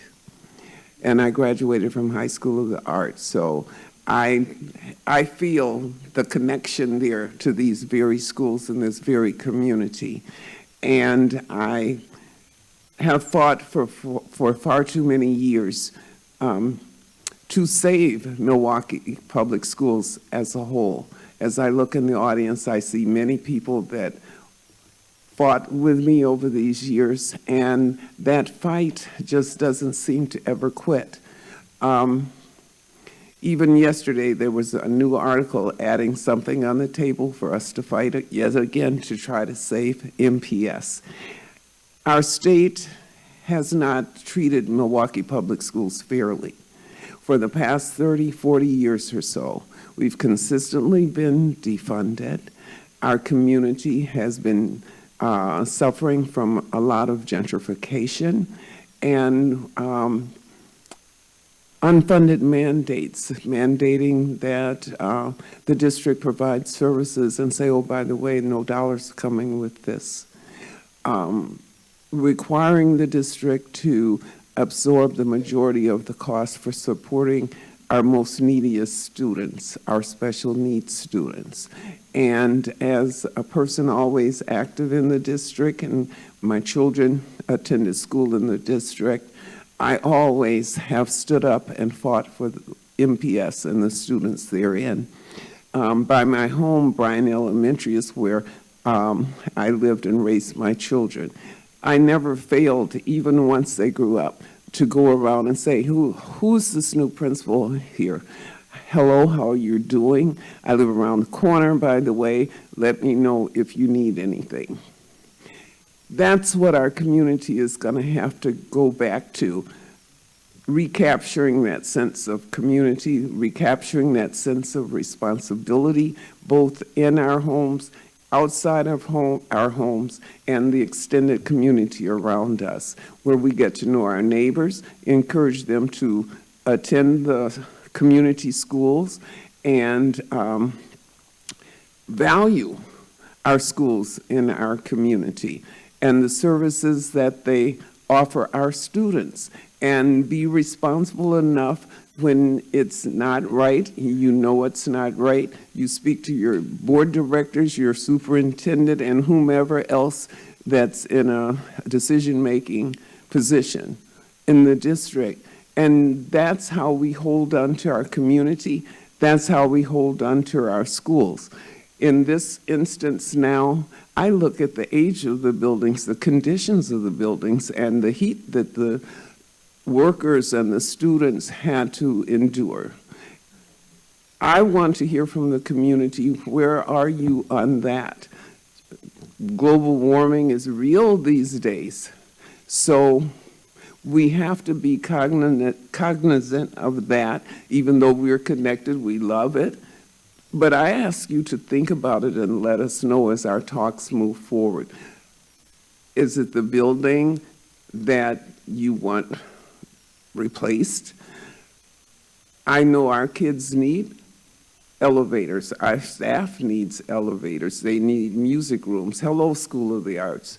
We need music rooms. We need art rooms. We need office space for the staff.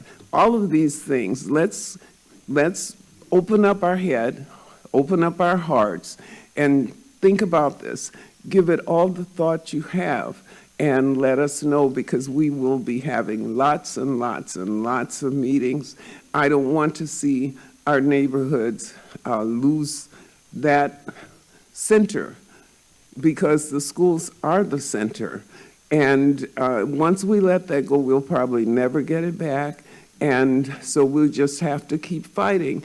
And we have to go to Madison and demand that they do a better job in respecting who and what we are in the city of Milwaukee and what our children deserve. That's it.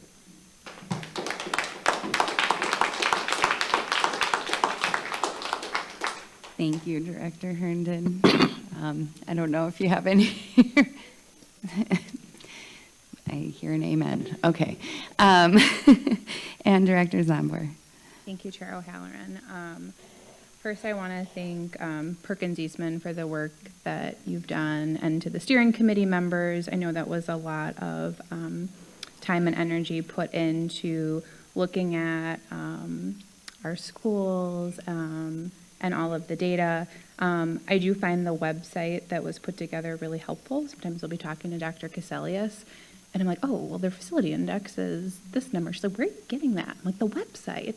So I really hope we keep this tool active, because it's just really helpful for us to see as we're making, decisions about policy. And sometimes it's just helpful, like as you're trying to understand the different school communities, it tells a story. At one of the first meetings, when Perkins Eastman presented, you gave us a statistic that MPS's overall utilization rate is 80%. But it's not distributed across MPS schools evenly. So 22% of schools have a utilization rate below 50, and 28 have a utilization over 100. And we were told that overall utilization rate is healthy. And so that's the part that I'm having a really hard time reconciling, is that overall, if our student population was distributed evenly among all of our schools, we actually have a healthy utilization rate. And so what I'm worried about is, I really appreciate the conversations that the steering committees had around policy, because if we are not addressing the policies that allow for this to happen and allow for 22% of our schools, 28% to have a rate over 100%, and we allow them to continue to be overcrowded, and we don't address that, we're going to be here every single year having the same exact discussion, and it's going to get harder every year. So I just don't want the policy discussion to get lost. So I really appreciate some of the recommendations. I know some of that's around transportation, some of that's around class sizes and caps. We also have to be really thoughtful about how we do that, because we can't lose 28%, percent of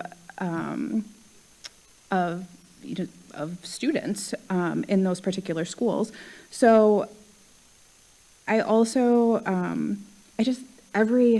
being on the board, every decision you make disappoints someone. And it's not just it's like 50%. Every decision you make disappoints a lot of people. And so these are really hard discussions to have. And I also appreciate how transparent this process was, but I think that also created a lot of rumors, because we were throwing around a lot of ideas, and some of it's just, talking about the data, and then people hear it, people might see something that was discussed, but at the end of the day, no investment, no closure, no merger is happening until we approve it. And so I just hope the community knows that. That's why we're having these discussions. I think it was in August, was around the time the steering committees talked about, okay, now we're going to go back to the community and we're going to have these town hall meetings. But then we got, I know our facilities team was working really urgently to get schools ready because of the lead. And so it was just this perfect storm of we weren't able to do a lot of that engagement. Everything kind of got put on pause. But I do think that's a really important piece to have conversations. And I know we're going to talk more about the investment strategy at the next section. So I just don't want to lose that, echoing what other board members are saying about community engagement. But I also think when we're doing community engagement, we have to do community engagement around policy considerations, because those are hard, because I get emails all the time if we start talking about, enrollment caps or things that could prevent that overutilization rate. We get pushback on that. So, but we have to start having those discussions. So thank you so much for the work that you did, and look forward to our next presentation. Thank you, Director Zombor.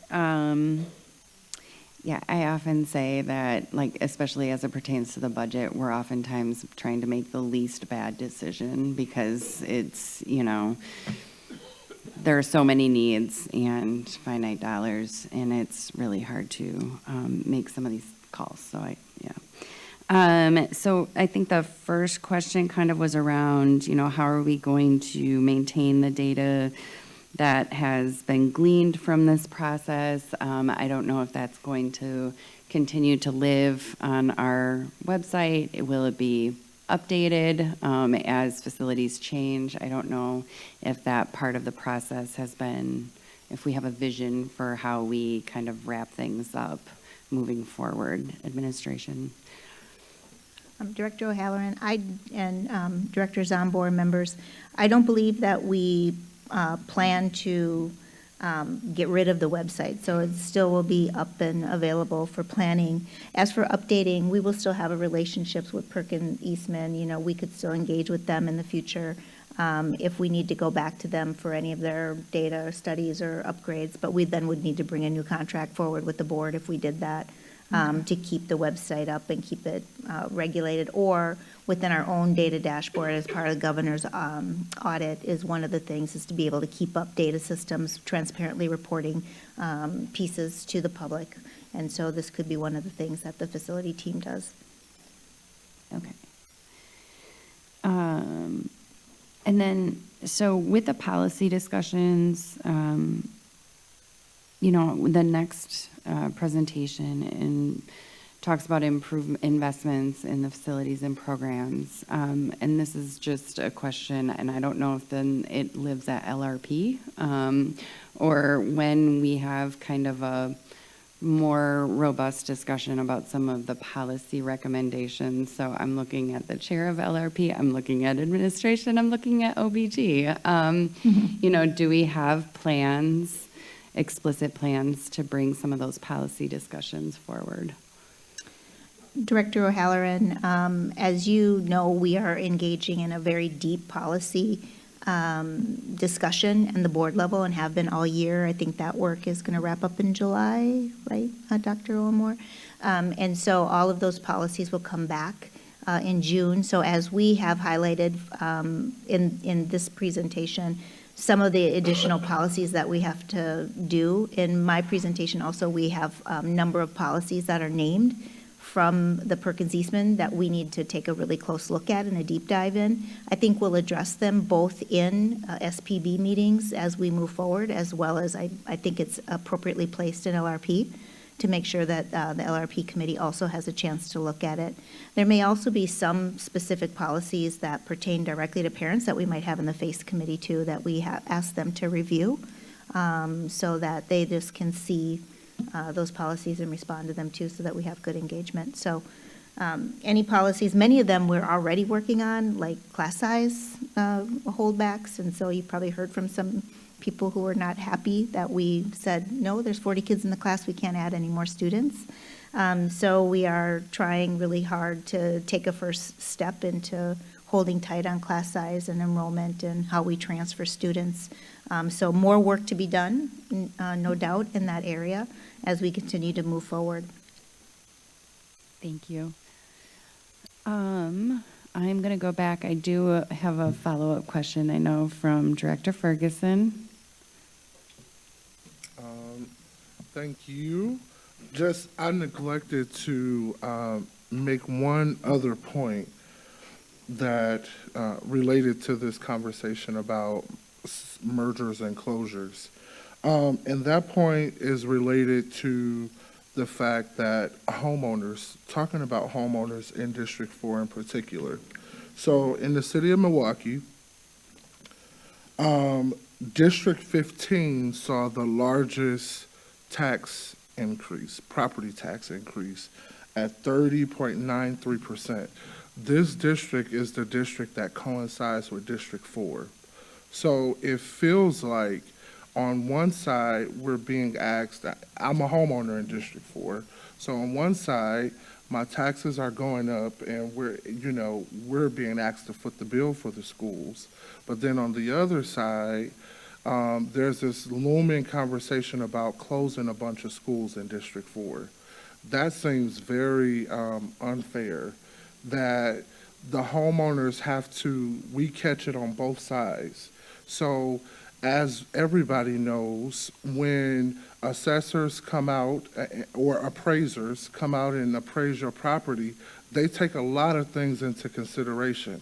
One of the biggest things is the schools. What schools are in the area? So if we have a huge concentration of schools closing, that's a slap in the face to every homeowner in District 4 that have stood behind the school district. We have the backs of Milwaukee Public Schools, and now we get slapped in the face when which it's not going to happen. And I'm grateful that we're having a different conversation concerning these schools. But I just want to put out for all of my colleagues on this board the major slap in the face that would be to the homeowners in District 4. That's it. Thank you, Director Ferguson. I do want to point out that Madison had a great deal to do with the increase in property taxes by granting no aid investments in the last biennial. So homeowners across the state felt that property tax increase because it's kind of a bait and switch. Madison gets to say they're holding the line, and then school boards throughout the state end up having to make the difficult decisions to say, yes, our students do deserve investment, so we will take this step. So I also just want to say it's not just us. Yeah. Do we have any other comments or questions before we move on from this? Going once, going twice. All right. Thank you so much. I think, Madam Secretary, we can go to the next item. Madam Chair, item 2 is report with possible action on advancing the long-range facilities master plan for FY27. This is an informational item, and although it has been noticed for possible action, no action is required. Would the administration please present the item? Thank you, Chair O'Halloran and President Zombor and members of the board. Now that we got that closure discussion behind us, let's talk about that bold plan, Director Ferguson, and get people excited. I do think that families, that we can get our families believing again in District 4. I really do. And there's a lot of them. And I think we can get them excited about the changes that we are going to be making and that we're proposing to make in several of our schools. And this is, I think, bold is $22 million that you're going to see on this. I'm not sure I've ever been in a situation in my 36-year career to say that I'm going to be proposing an investment of $22 million in a neighborhood. And so that's bold. So thank you, and let me go on with the presentation. As I shared earlier, we're now going to shift from how we are proposing to advance the long-range facilities master plan based on the work of Perkins Eastman and the steering committee's recommendations. This is based on 3 core beliefs. We believe all students deserve learning environments where they can thrive, equitable access to specialty schools and programs. This gets at what one of the other speakers were talking about around equity, and also about equitable access to programs, and clear paths from kindergarten to high school graduation. Based on those beliefs, we're focused on 4 actions: investing in buildings and schools where we've seen historic disinvestment. This is aligned with Perkins Eastman's presentation in slide 24, if you have that in front of you as well. We're improving access to programs by launching and strengthening specialty options. This lines up with what's on Perkins Eastman's slide 26. We're taking first steps on grade configuration to address the loss of students between 5th and 6th grade, starting with schools with the capacity to do that. That's tied to policy ideas on Perkins Eastman's slide 20. And in the next presentation, the FACE committee, you're going to see very clearly the data showing that we are losing 3 times more of our students in 6th grade from 5th grade. We're strengthening the policies and practices from the discussion we just had, and strategies identified by Perkins Eastman on slide 20 and slide 21. Let's start with investing in our buildings and schools. This is built on the Perkins Eastman presentation and the concept from the steering committee of starting with investments before we make proposals to close. These schools are in the part of the city that has seen the greatest disinvestment over the decades, as you saw in Perkins Eastman map. Within that community, these are buildings that are underutilized, but in better physical condition. They are generally newer, ADA accessible buildings. They have at least some air conditioning in their classrooms and could serve more students. And beyond the buildings, we're focused on investing in school programs.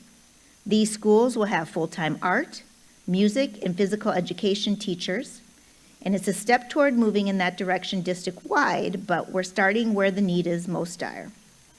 We are committed to giving students who may come to us with fewer resources more opportunities. What you'll see on the next slides are beautiful renderings of potential building improvements at these buildings. They're just the starting point, though. After our conversations with tonight, we're going out to these schools and talking to them about their needs, and we'll come back to you with final plans. I also want to note, if we do move forward, our communications and marketing team will be engaged with our partner that I mentioned earlier, I want to make sure I get it right. CMR Ignite.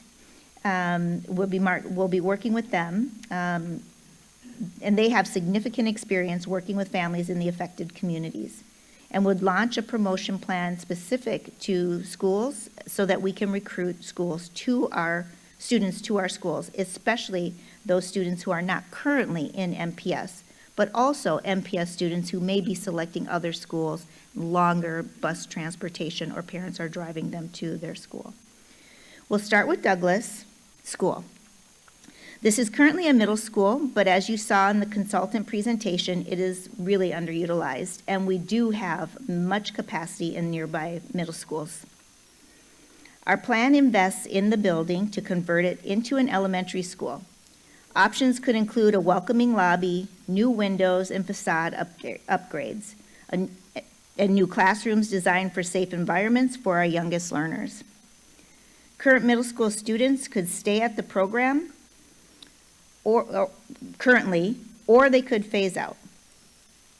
The next slide shows the total investment and some more specifics, like a new playground for elementary students, new classroom and library upgrades, updated bathrooms, and more. The base cost is about $5.5 million, with another $3.5 million if we do the exterior windows and facade. The next school is Brown Street. The original part of the building is older, but it has major addition that includes air-conditioned spaces for students. Our initial plan would bring it in new modern classroom furniture. We would add exterior lighting to drive greater safety. It also would have the benefit of highlighting the beautiful architecture of the school. In the older part of the school, lead paint stabilization work took some display spaces offline and we would reactivate those. On the detailed cost slide, you can see cafeteria and library furniture, restroom updates, and other improvements with a cost of about $2.7 million. Starnes Discovery Learning Center is next on our list. This is an ADA accessible and air-conditioned building. Our initial concept enhances visibility of the school, which can be seen from 27th Street, and enhance the playground. We could enhance the library or office areas and add more signage, again to improve visibility and attraction from the street where lots of pedestrians, transit riders, and drivers will see it. The detailed analysis shows classroom, cafeteria, and library furniture, as well as restroom updates, for a total estimated cost of about $2.6 million. Up next is Gwen T. Jackson School. This is also one of our newer schools, is ADA accessible, and has air conditioning. We also have some options to green up a very asphalt-heavy playground. You can see other options on the detailed slide here, including, once again, new classrooms, cafeteria and library furniture, and restroom update. Like at Starnes, this school has the advantage of having an entrance inside a neighborhood away from the busy streets, but the building is visible from a busier nearby street. We could add signage, lighting, and a facade update. Total cost would be about $3.8 million. The next area of focus in this plan is improving access to programs. Much as in the case in the investments, this is the first year of a plan, following up on the needs identified in Perkins-Eastman report to strengthen our programs. We have lab spaces at North Division that could strengthen the school, help grow enrollment, and help students explore a wide variety of careers. Programs would include cybersecurity, architectural tech, healthcare programs, construction, and auto tech. You may know there's only one MPS school with an active automotive program right now, and that's North Division's reactivated program, which could complement the existing program at Pulaski.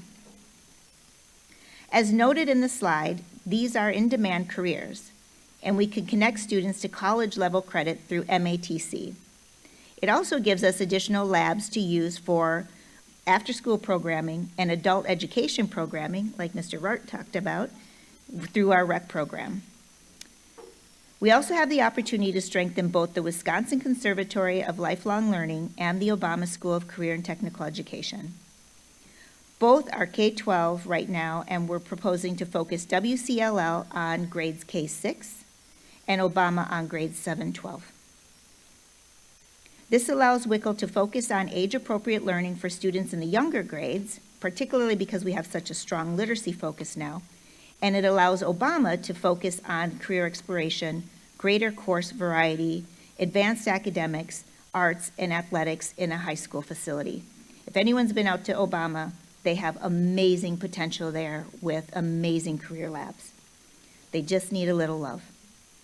For both schools, focusing on these grades could strengthen enrollment and reduce the need for split classrooms.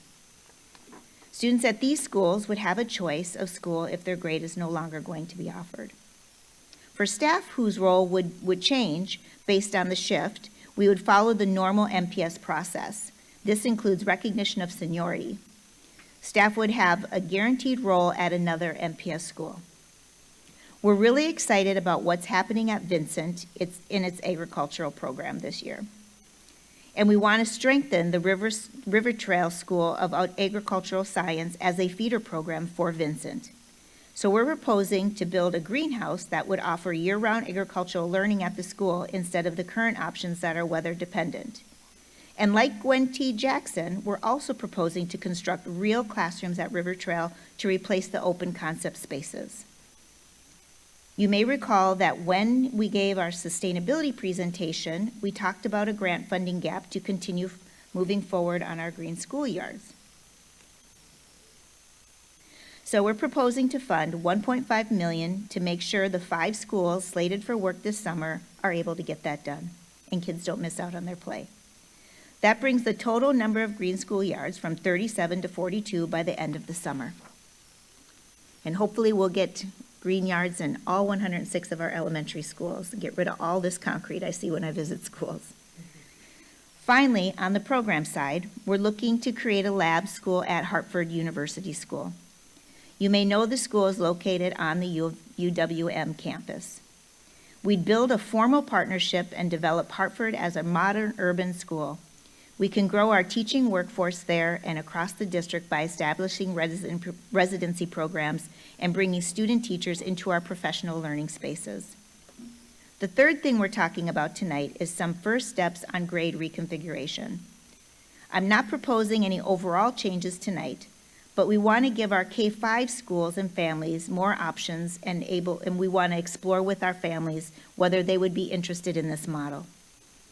We lose more 5th grade students by 6th grade than just about any other time in their educational journey. And out of our 41 K-5 schools, about 23 have physical space to add a 6th grade. In those schools, we have interest from the school and the commitment from 20, if we have interest from the school and a commitment from 20 5th grade families, the school could potentially add 6th grade this fall. This plan gives us some time to look at the future so that 6th grade students in a K-6 have a clear way forward for 7th grade and beyond for 27 and 28. Finally, I want to touch on the policies, procedures, and strategies that Perkin Eastman outlined. While we're not at the finish line yet, the good news is that we're making progress on all of these items. We've begun enforcing our existing class size caps. We believe this is key to creating equitable opportunities in our schools. See slide 25. We've started discussions with the Milwaukee County Transit System about what it would look like to offer high school students transit passes, and looked at how we would address any challenges with how that model may have worked in the past. As you know, we're looking at centralizing our budgets and staffing, which can help us focus on filling schools where the need is greatest. Our principals and you as the board will hear more on our centralized budgeting model in the coming weeks. We just talked about grade configurations, and we're also starting the conversations on a standard of care for both schools and staff. In other words, what does every single MPS school offer to its students? We'll have more in the coming weeks and months as well as we work through the FY27 budget.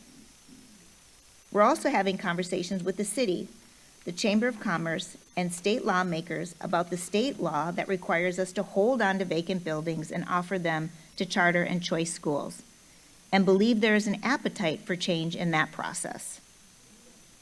The standard of care I mentioned earlier would include some standard scheduling for schools, and centralized budget would mean centrally funding building issues. We need to centrally fund what schools need. Our new district website is just one tool in our work to grow access to school and program information.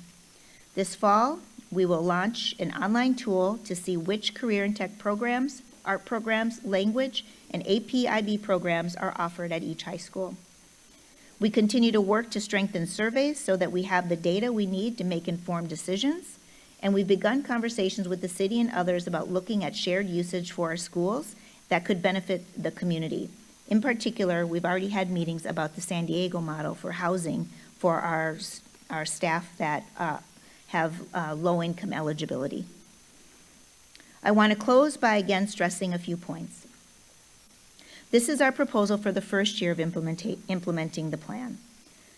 The policies and procedures and strategies we just talked about will guide the work in future years. And I do anticipate recommending closures in the future. Equally important, I expect to make additional recommendations for investments, including in both specialty programs and facilities. Our first year is focused on where the need is most acute. We know there are parts of this city that have been disinvested in by this district, other governmental entities, and the private sector for decades. And we're starting this process by saying we need to invest in these communities. We need to ensure that students coming to us with fewer resources get more when they come to MPS. That's my pledge. I welcome your clarifying questions and any suggestions you might have for our next step, which is the robust community engagement as we move forward in this work together. Thank you. Do we have speaker slips on this item? We do. We have several. And do we have virtual speakers or no? There was, let me just double check and see. Is Brittany Stevenson on? Oh, she's here now? Okay. That's amazing. I guess our virtual speakers Okay. are all here. So, all right. So we will go in order. I have Lucas Weir, Nicolo Honorado, and Gloria Harper. Lucas was here. Lucas, I no longer see Lucas. Okay. So comment 1 covered comment 2. Nicolo Honorado, Gloria Harper, Danette Calvin. Good evening, Nick Honorato, Onorato.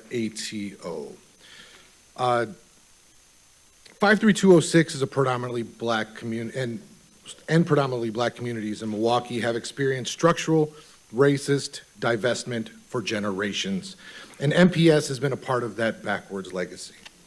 Every child in Milwaukee deserves access to a well-funded, fully staffed public school. That's a statement that has been repeated from this stage and from this podium for years.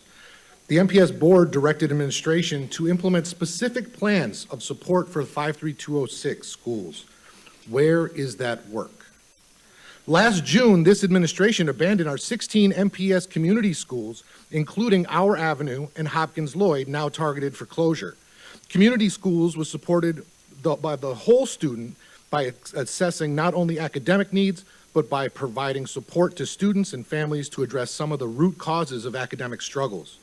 Our community schools just last year had thriving youth and parent councils, community partners who provided support, services, event spaces, and programming. We need our community schools back. There is no short-term monetary savings for closing schools. School closures are false solutions for district budget challenges. Further, closures often result in significant loss of student enrollment, which exacerbates financial challenges. Closing public schools will lead to more unaccountable private voucher schools and charter schools that worsen the public school budget challenges even more. Private, unaccountable vouchers and charter schools are notorious for opening, enticing families with services and programs and gift cards, then cashing voucher checks from the state and suddenly closing, often in the middle of the school year when they can't squeeze any more money out of their students. 53206 and District 4 students and families deserve investment in our schools.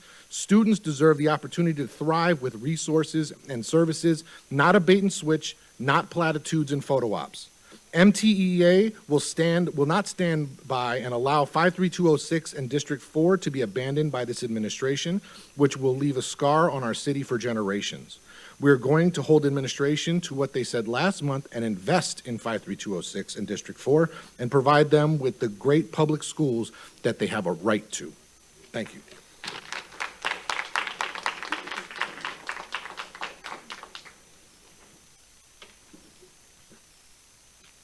Gloria Harper, Harper.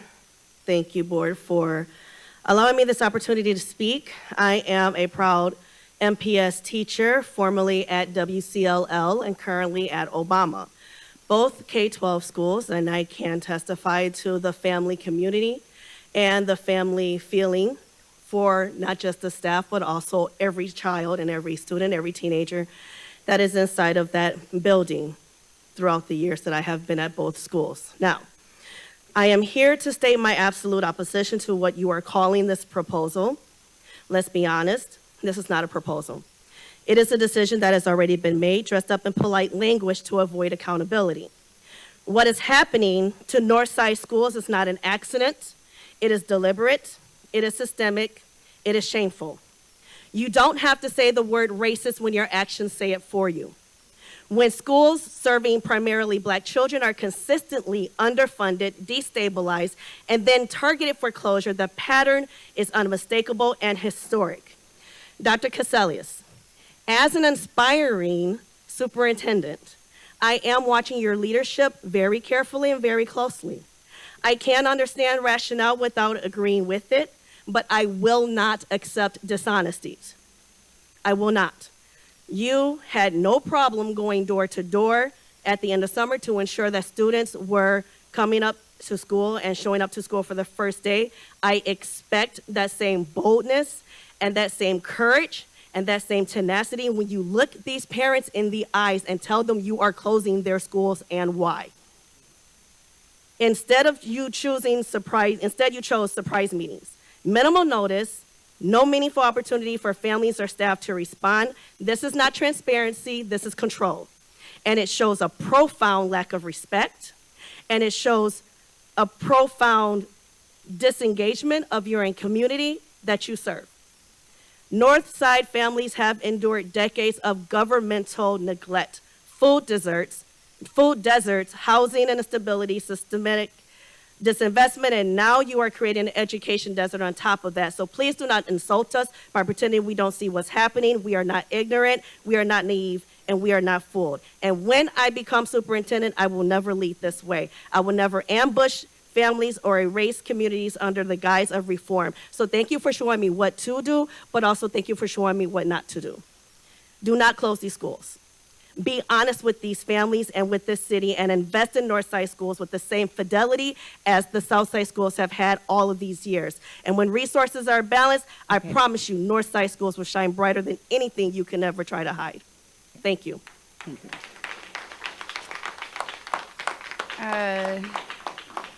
Danette Calvin, Luz Hernandez, and then Mari Rose. Is Danette here? Okay. We'll go to Luz Hernandez and then either Mari or Mari Rose. As a reminder, please direct all comments to the chair. Thank you. Good evening to all of you. I am Luz Hernandez, Hernandez. Reconfiguring school grade bands to put all 7th grade through 12th grade students in the same schools has been talked about by the administration off and on for the past several months. Please listen to what I'm saying. That would be putting 12-year-olds in the same schools with 18-year-olds. WCLL and Obama school communities have been jerked around by the administration for nearly a year now. On February 28th last year, Michael Harris and Jennifer Smith went to Obama to tell staff about the administration's plan to make WCLL a K-8 and move all of Obama's elementary students to WCLL and make Obama a 6 through 12 school and move all of WCLL 6 through 12 students to Obama for the 2025-26 school year. MPS quickly surveyed families in March. 10 WCLL families took the survey. 67% of WCLL families who responded opposed the proposed change. 50% said they would leave MPS if this change was made. 76 Obama families took the survey. 67% of Obama families who responded opposed the proposed change. On October 8th of this school year, the administration told us that they were going to move Obama in its entirety to WCLL because Obama's boiler was broken.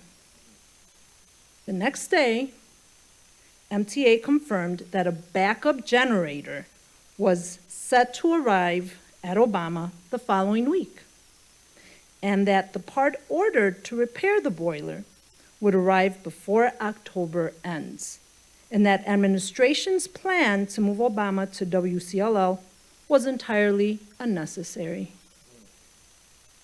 MTA is looking for MPS administration to halt these plans and engage in real discussion with students, families, workers, and the MTEA. Trust must be established with families, workers, and this administration. That trust is not there right now. Thank you.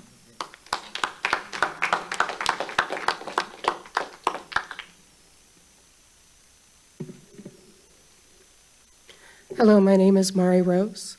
I'm the art teacher and union rep at Clark Street School. There's been a lot of talk about disenfranchisement in this community. So I would like to verbally illustrate the lead abatement procedures that happened at Clark Street School. We prepared our rooms to be taken care of over the summer to make our spaces safe, as outlined by district plans.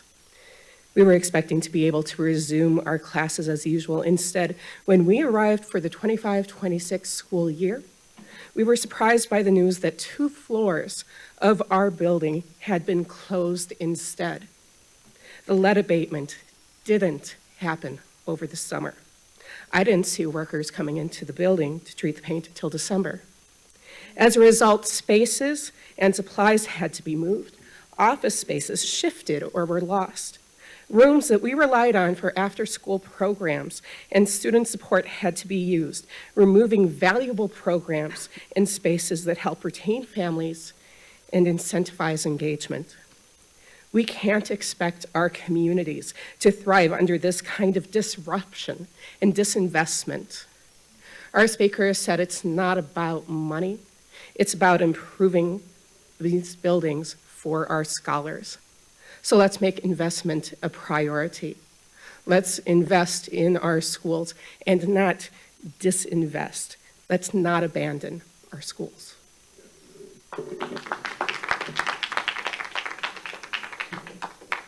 Thank you. Next speaker is Justin Bilat. And then Kara Jensen, and then Reagan Flinkema? Question mark? All right. Justin Bilat, B-E-L-O-T. Good evening. I'm a proud teacher at Barack Obama School of Career and Technical Education. I am against any plan to continue to disinvest in Northside Black communities. In times when we see grocery store after grocery store close, we don't need to add neighborhood schools to that growing problem. We need to invest in our schools and communities.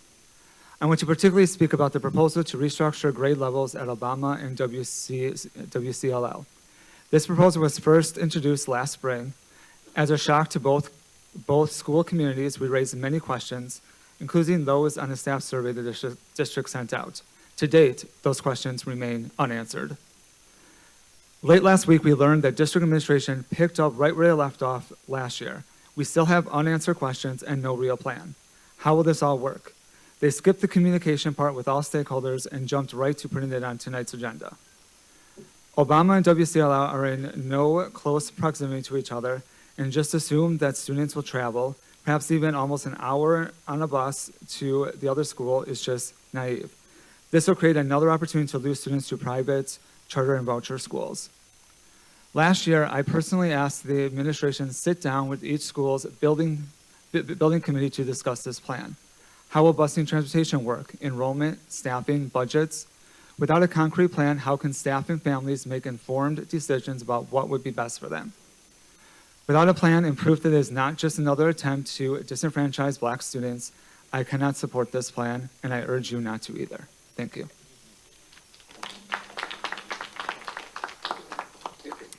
Thank you. And then we have Kara Jensen.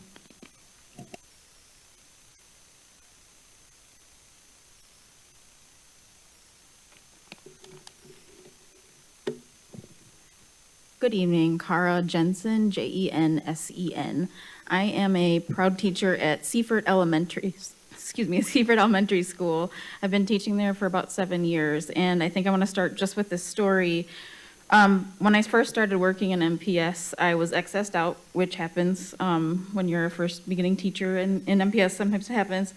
And when I was speaking with my mentor at the time, I had the list of all the schools that I could go to, and he said that, you know, Seaford Elementary is the hidden gem of the city. And that sounded like a place that I really wanted to be at. And with his idea in mind, I took the opportunity and I went there, and it was absolutely true.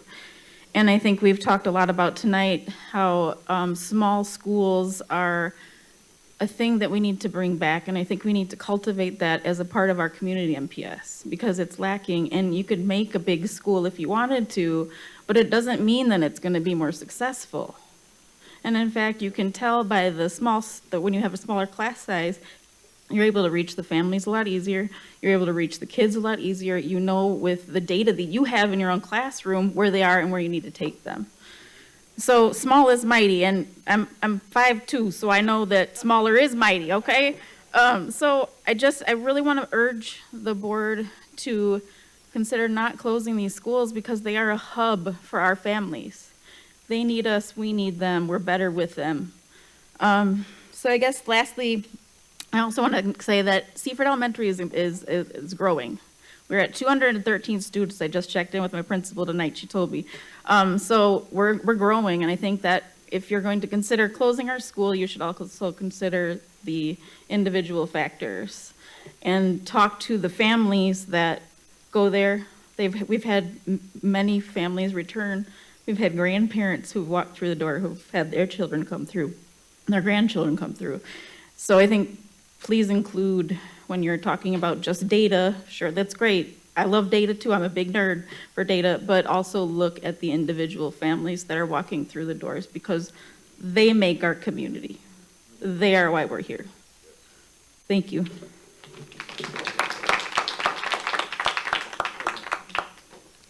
Hello, my name is Reagan Flickema, Flikkema. Good evening, Superintendent Cassellius, Chair O'Halloran. Okay, thank you. You had a hard time with mine, so it was an accident though, I swear. And members of the board, thank you very much. I'm a 5th grade teacher at Hopkins Lloyd Elementary, and this is my first year in MPS.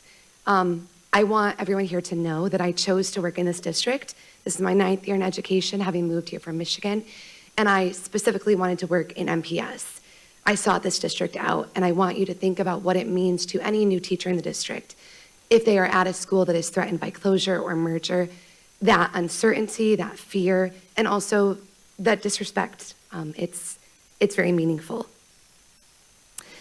I knew that I would feel at home at Hopkins Lloyd for many reasons. If you've been at that school, you know it's a place that is a family atmosphere, as so many of these other schools have mentioned.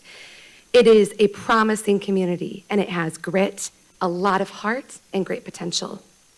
Our school has strong relationships in the community, having been a community school, as mentioned, and despite that label being removed, it remains a community school in many ways. It remains a vibrant part of our community, and that should not be ignored or forgotten. For a moment, just a brief exercise. I am a teacher after all. I'd like you just to close your eyes for a moment and picture your 5th grade classroom. I'd like you to think about all the emotions you felt in that classroom, about the teacher you were with, the students you were with. I'd like you to think about what our students might be feeling in every grade level that is threatened with closure or merger, and what that means for them.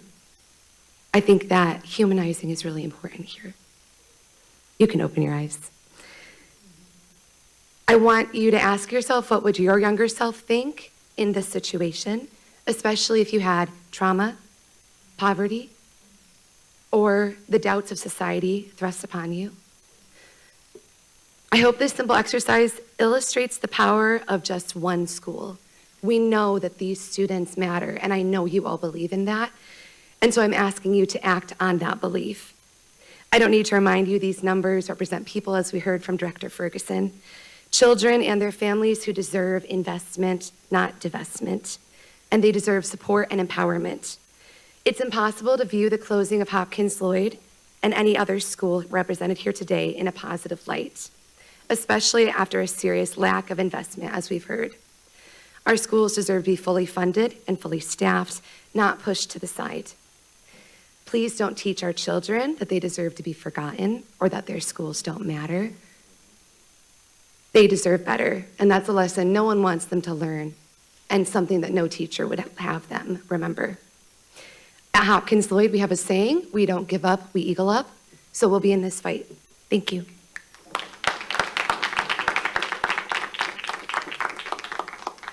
Brittany Stevenson, Ashley Neurether, and Nathaniel Behringer.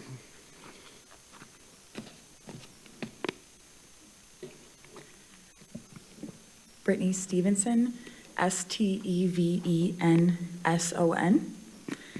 Good evening. I am the school social worker at Hopkins Lloyd Community School, and it's my 13th school year there, and I'd like you all to consider a few points. First, we need to invest in Black communities. This proposal asks the 53206 zip code to bear the burden of 50% of the closures and mergers. An article ran by Milwaukee Journal Sentinel last August on the organization We Got This Milwaukee, who use vacant lots for their youth-led community gardens, quoted over 800 vacant lots in the 53206 zip code, and Milwaukee cannot add to this pattern of divestment. Hopkins is at the corner of Titonia and Locust, and what a beautiful, visible location for a statement and investment. 2, every child deserves a well-funded and fully staffed school. Well-funded means consistent and genuine investments. Our community deserves additional media and marketing efforts to mitigate historic stereotypes and reputations. 3 years ago, when I was working on no-shows, a family didn't want to attend because of the area, but she did agree to come to a tour and decided to send her children there, and they are still enrolled, and in fact, she brought relatives to enroll this year. Our school's culture and heart and a trusting parent made that difference, and we want to continue changing people's view of MPS. 3, merger decisions are being made based on analytics such as buildings, age, or air conditioning. What about the spiritual and cultural needs of the buildings merging? Hopkins has been a community school-minded since I arrived 13 years ago. Despite complete divestment in the community school efforts, Hopkins continues to be devoted, have long-standing partners and staff working beyond their roles to keep this work alive. No, we don't have AC. Yes, we are an old building, but our partners are always creatively helping us problem solve. They are constantly attending or hosting our events, and we in turn are hosting theirs. Partners backing Hopkins include Hephatha Lutheran Church, Lindsay Heights Neighborhood Association, Safe and Sound, Running Rebels, Fathers Making Progress, Community Advocates, and Dominican Center for Women. I do not want to see Hopkins merge into a situation where our mission and visions are not shared. 4, abandoning families in the 53206 community will harm children. We have generational enrollment at Hopkins that is beautiful to see and be a part of. I know abandonment will harm them because the refusal to invest in us during lead abatement already feels like MPS throwing in the towel. Our building was left in disarray. Our main hallway that has the entrance and all of our transitions have all of the classrooms left locked, wrapped in plastic with "Do not enter" signs on the door. We have lost valuable enrichment spaces such as a conference room, a parent center, and SEL space, just to name a few. Our resources such as furniture, event materials like our popcorn and cotton candy machines, and materials for our parent program FAST are all unavailable to us in these rooms now and possibly next year. Our students feel the pain and neglect of that treatment. Our community does when they come to events and see it for themselves, and we do as staff. Thank you.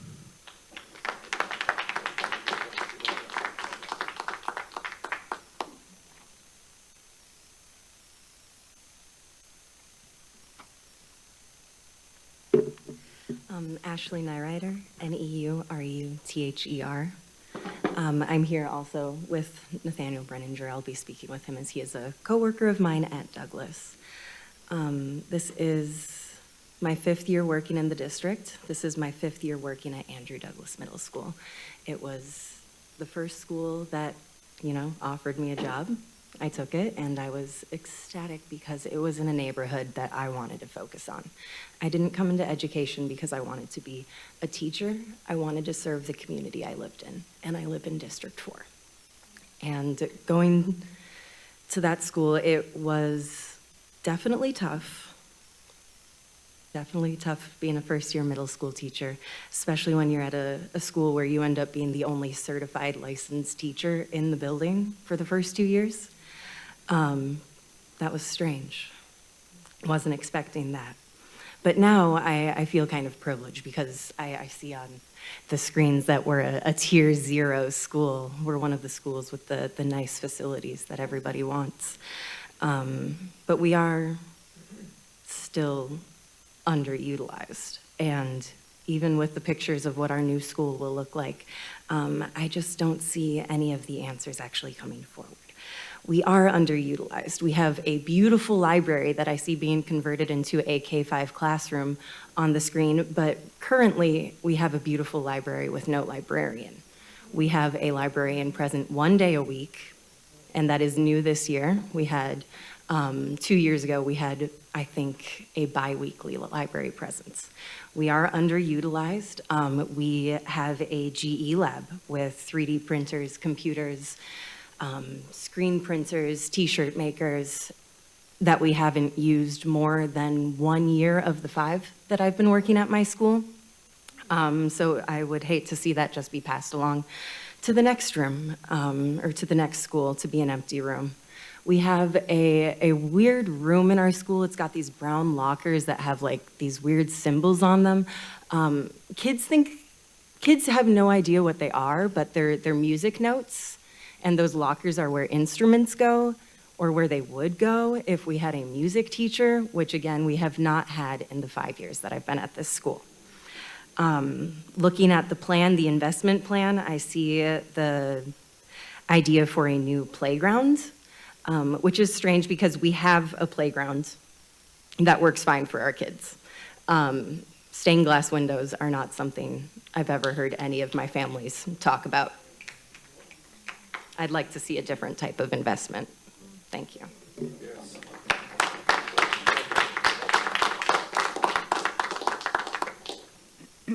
Our next speaker is Ingrid Walker-Henry, and then Marie Polk, and then Scott Sobczak.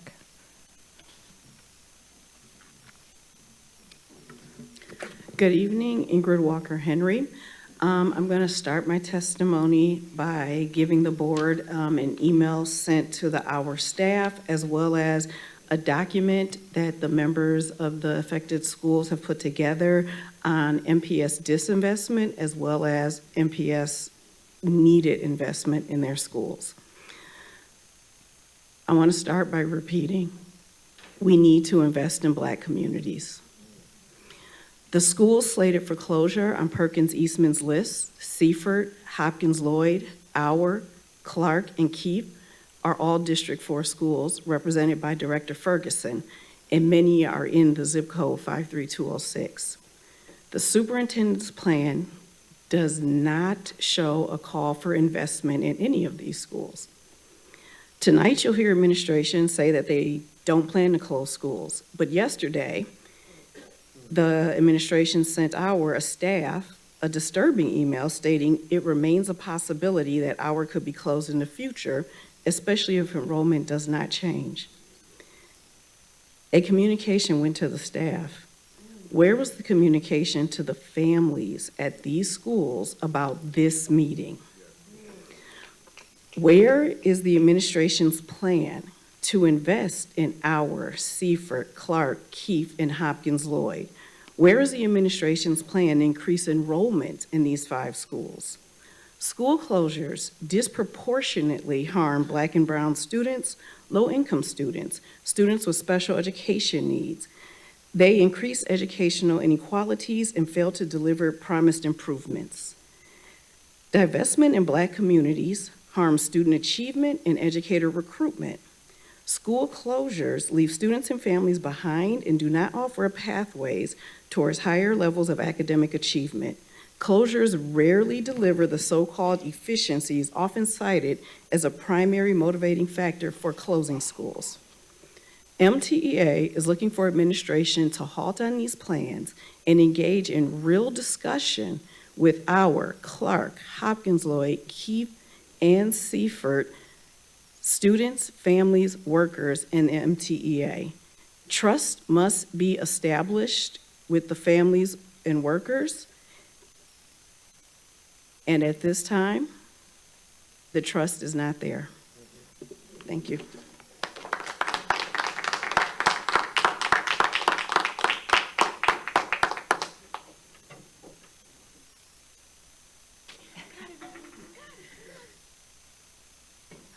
Please bear with me, and I don't normally pay attention to clocks, but y'all bear with me. If I go a little bit longer, let Ms. Polk talk, please.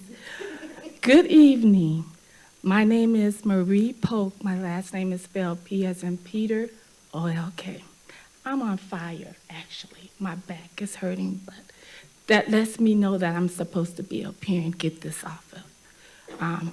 My parents, talk for my parents and the students. And I am a proud product of Milwaukee Public Schools. My siblings and relatives and extended relatives and family also attended MPS. They graduated from the zip code and other zip codes that's on the school list, especially the 53206, and are now successful and working in fields that serve and support others. I myself am now a teacher. I'm so proud of that.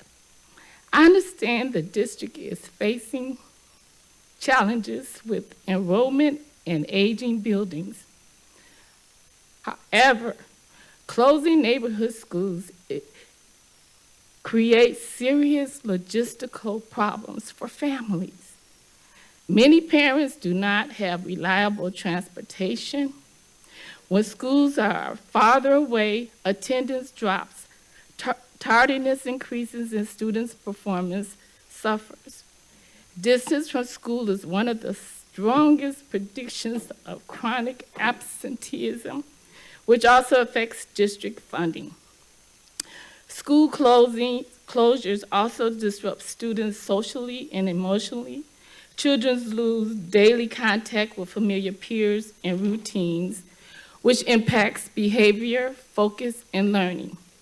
Neighborhood schools support family engagement and long-term stability. Removing those often accelerates enrollment decline rather than solving it. I respectfully urge the district to prioritize keeping schools accessible within the communities they serve. Also, I wanted to say some solutions that you probably could do or could take a look at is use our schools as community centers that service children and families, like mental health counseling. I don't know how you can get them in there, but I'll come up with something. Y'all help me out. Adult job training, parent classes, they really need some of that. Community meetings, let us hold community meetings in these schools. Health clinics, food pantries, after-school programs, and these can be open, some of these after opening on evenings and weekends for services. And I say this because I think this supports families directly and improves the attendance and reduces behavior issues. It strengthens the neighborhood, makes the schools valuable, even if enrollment is lower. And I would like to say, you talked about adding, like when you get to the 5th grade, our school, I'm at Keefe Avenue, it goes up to the 5th grade. If those students can stay and maybe not go on to 6th and 7th grade and just keep them at another grade level, and maybe we can continue to grow. Also, I want to say a personal thing with that. I remember when I was I'm still young, but when I was a little girl, and they had busing. All of a sudden, they had busing, and I was MPS student. They had busing, and my mom said, I just got a letter. They just told my mom, your child has to go to be bused. And I'm young, and it takes fire to help me to speak up. I told my mom, I'm not going to no school, Farrah. She says, well, they say you have to go. I said, I'm not going. And I said, because I knew that school I had to go to was Roosevelt, and back in that day, that was a tough school. I'd rather stay at Roosevelt than go Farrah. And I did, and I had to walk. We had to walk about 15 blocks to school. We went in the wintertime and went in the summertime, and it didn't stop us from going. And sometimes when my dad would not have to work, he would take us to school. But I just feel the same thing for our students. They love that community. The parents do too. They come in, they're happy to see you. They're happy to see parents that care about them, not that no one else does. But that's important. And I just want to say that. I hope my students say, I'm not going anywhere. I'm staying here, Mama. I want to stay at this school because their friends are there. And when they go somewhere else, they have to readjust. They have to follow into whatever community, meaning like culture. What you got going on at this school? We like you to wear your hair a certain way. We like you to dress this way. Where they can feel whatever they have, whatever they wear, whatever they mom, whatever is going on in their family, they know that other people that are similar like them. So I just want to say that my kids, I hope, Dr. Brenda Casellas, everyone hear this. It's important. Please don't send us away. I don't want to go. I'm going to be like I was when I was younger. I'm not going nowhere. But if you make me go, I'll probably go. All right, thank you.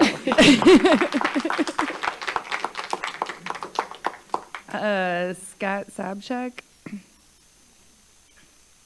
Still here? No? All right.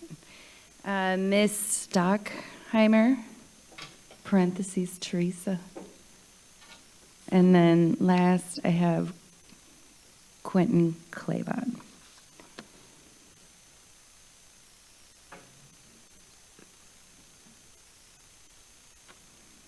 I am Teresa Stockheimer, Stockhei, M as in Mary, ER.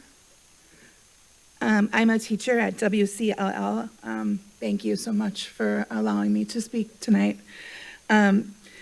I'm here to speak for my high school students, especially those who have been at WCL since early grades. These students didn't end up at our school by chance. They picked to go there, and they stayed because it works for them. The model, the family stature that we have, it's what they want. At WCLL, we don't just know our students, we know their stories, we know their struggles, their strengths, we know their families. It's not just a school, it's a family culture that doesn't happen by accident, and it can't be replicated by merging us to another school.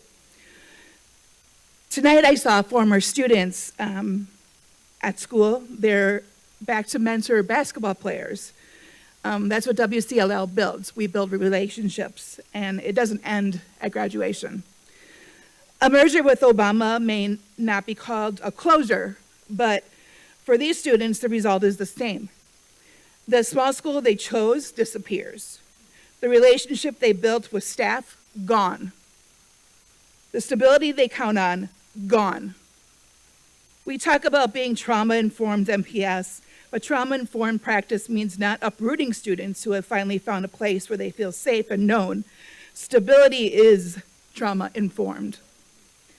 This also is a troubling pattern. The district invests in initiatives and then abandons them before they succeed. Teachers completed Montessori training with no placements available. Families were promised programs that never materialized. This erodes trust. So I'm asking the board, what is your plan for WCLL students? How will you ensure their needs are met in a larger environment that they didn't choose? And I understand that there is, cost involved with a smaller school, but what is the cost of a student who gets lost because they're put in a larger system that they couldn't succeed in or that they wanted? Thank you. Appreciate it. Thank you.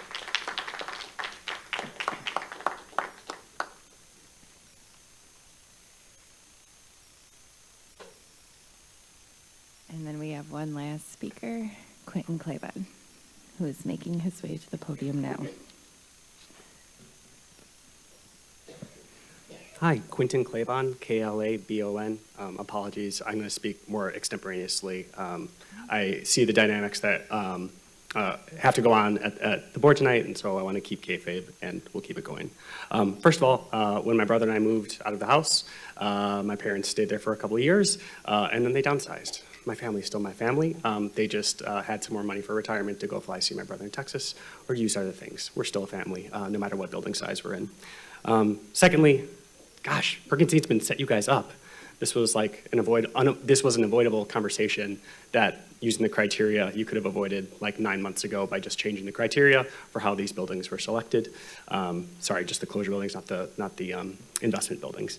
Third, I think when we're talking about investment, it's important to remember Milwaukee Public Schools is already one of the best funded big districts in America. Of the 100 biggest districts, we are 11th. This is before the most recent referendum. We're 11th out of the top 100 of the 400 biggest districts. This is like Madison size and above, 25,000. We're like 42nd, something like that. May have it slightly off. But we're already one of the best funded. The North Side's, even controlling for special education cost, the North Side's better funded than the South Side. Does it feel that way? Of course not, because we're not getting money to residents, staff, and parents and students. We're sending it to We Energies, we're sending it to construction companies, we're sending millions to virtual teachers. And so, so making sure that being efficient is being pro-student, it's being pro-child, it's being pro-MPS. Lastly, I just want to reemphasize, it took, starting in 2000, it took 22 years for the amount of first graders to go from 10,000 to 8,000. It's only going to take 9 years to go from 8,000 to 6,000. It's just completely unavoidable. So as you're making a decision today, because it sounds like you will be making some kind of decision, or at least pushing it to the next stage, ask you to consider one brief thing. By spending millions on renovations, after already spending precious millions on lead remediation, you're making a firm statement. Either you're saying, we have marked these buildings safe from any future closure or manipulation, or you're saying, we, our successors, are going to get yelled at for spending millions on upgrading buildings like Starms and Brown Street shortly before we close them. And so understand that this is not just a decision for today, but this is a decision for the board and superintendent, hopefully the same one, 3, 5, 7, 10 years from now. Thanks. Thank you. And then we have another speaker, I believe, Donna Petty.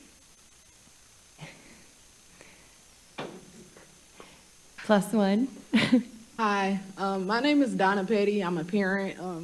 I have kids at several schools. Our Avenue is one of the schools my kids go to. My high school kids out of North Division, they graduated. They started school at Our Avenue. I think it's a great school. Like they have a lot to offer, but when y'all talk about closing the schools, I also do think y'all need to consider like as the school, like we more than even a community, we more than a community, we more like a family too. Like even some of the programs we offer, like it's real family oriented, and a lot of the kids even look forward to, the school. And just closing the school, I think that's just taken away, and it'll just make it worse on the community, and it just caused like more commotion and stress on us as a parent. So when I heard the school was closed, and me as a parent, I stop whatever I'm doing for my kids. I show up at schools for my kids. Like I know Mr. Wright too. He is a good person, and he do good. He do good in the community. He's actually teaching. Like he took my son and tried to get him in the Earn to Learn program. Like even though it didn't work, he's like, okay, well you can volunteer until it's a space open. So like stuff like that, we appreciate it as parents. It goes a long way. Like we rather have our kids out here gardening and doing stuff like that than out here in gangs. And as a mom too, like a lot of our kids are getting lost in the system, and just it's a lot of violence going on. So school is important to us, like even just stuff that they do for the community and for us parents, like it's greatly appreciated. And I just hope y'all don't close any of the 53206 schools. I just hope, even like when y'all talking about merging them, I don't think that's a good idea either. If anything, y'all probably should invest in books more and class curriculum, stuff like that, and more after school programs. And that's all. Thank you.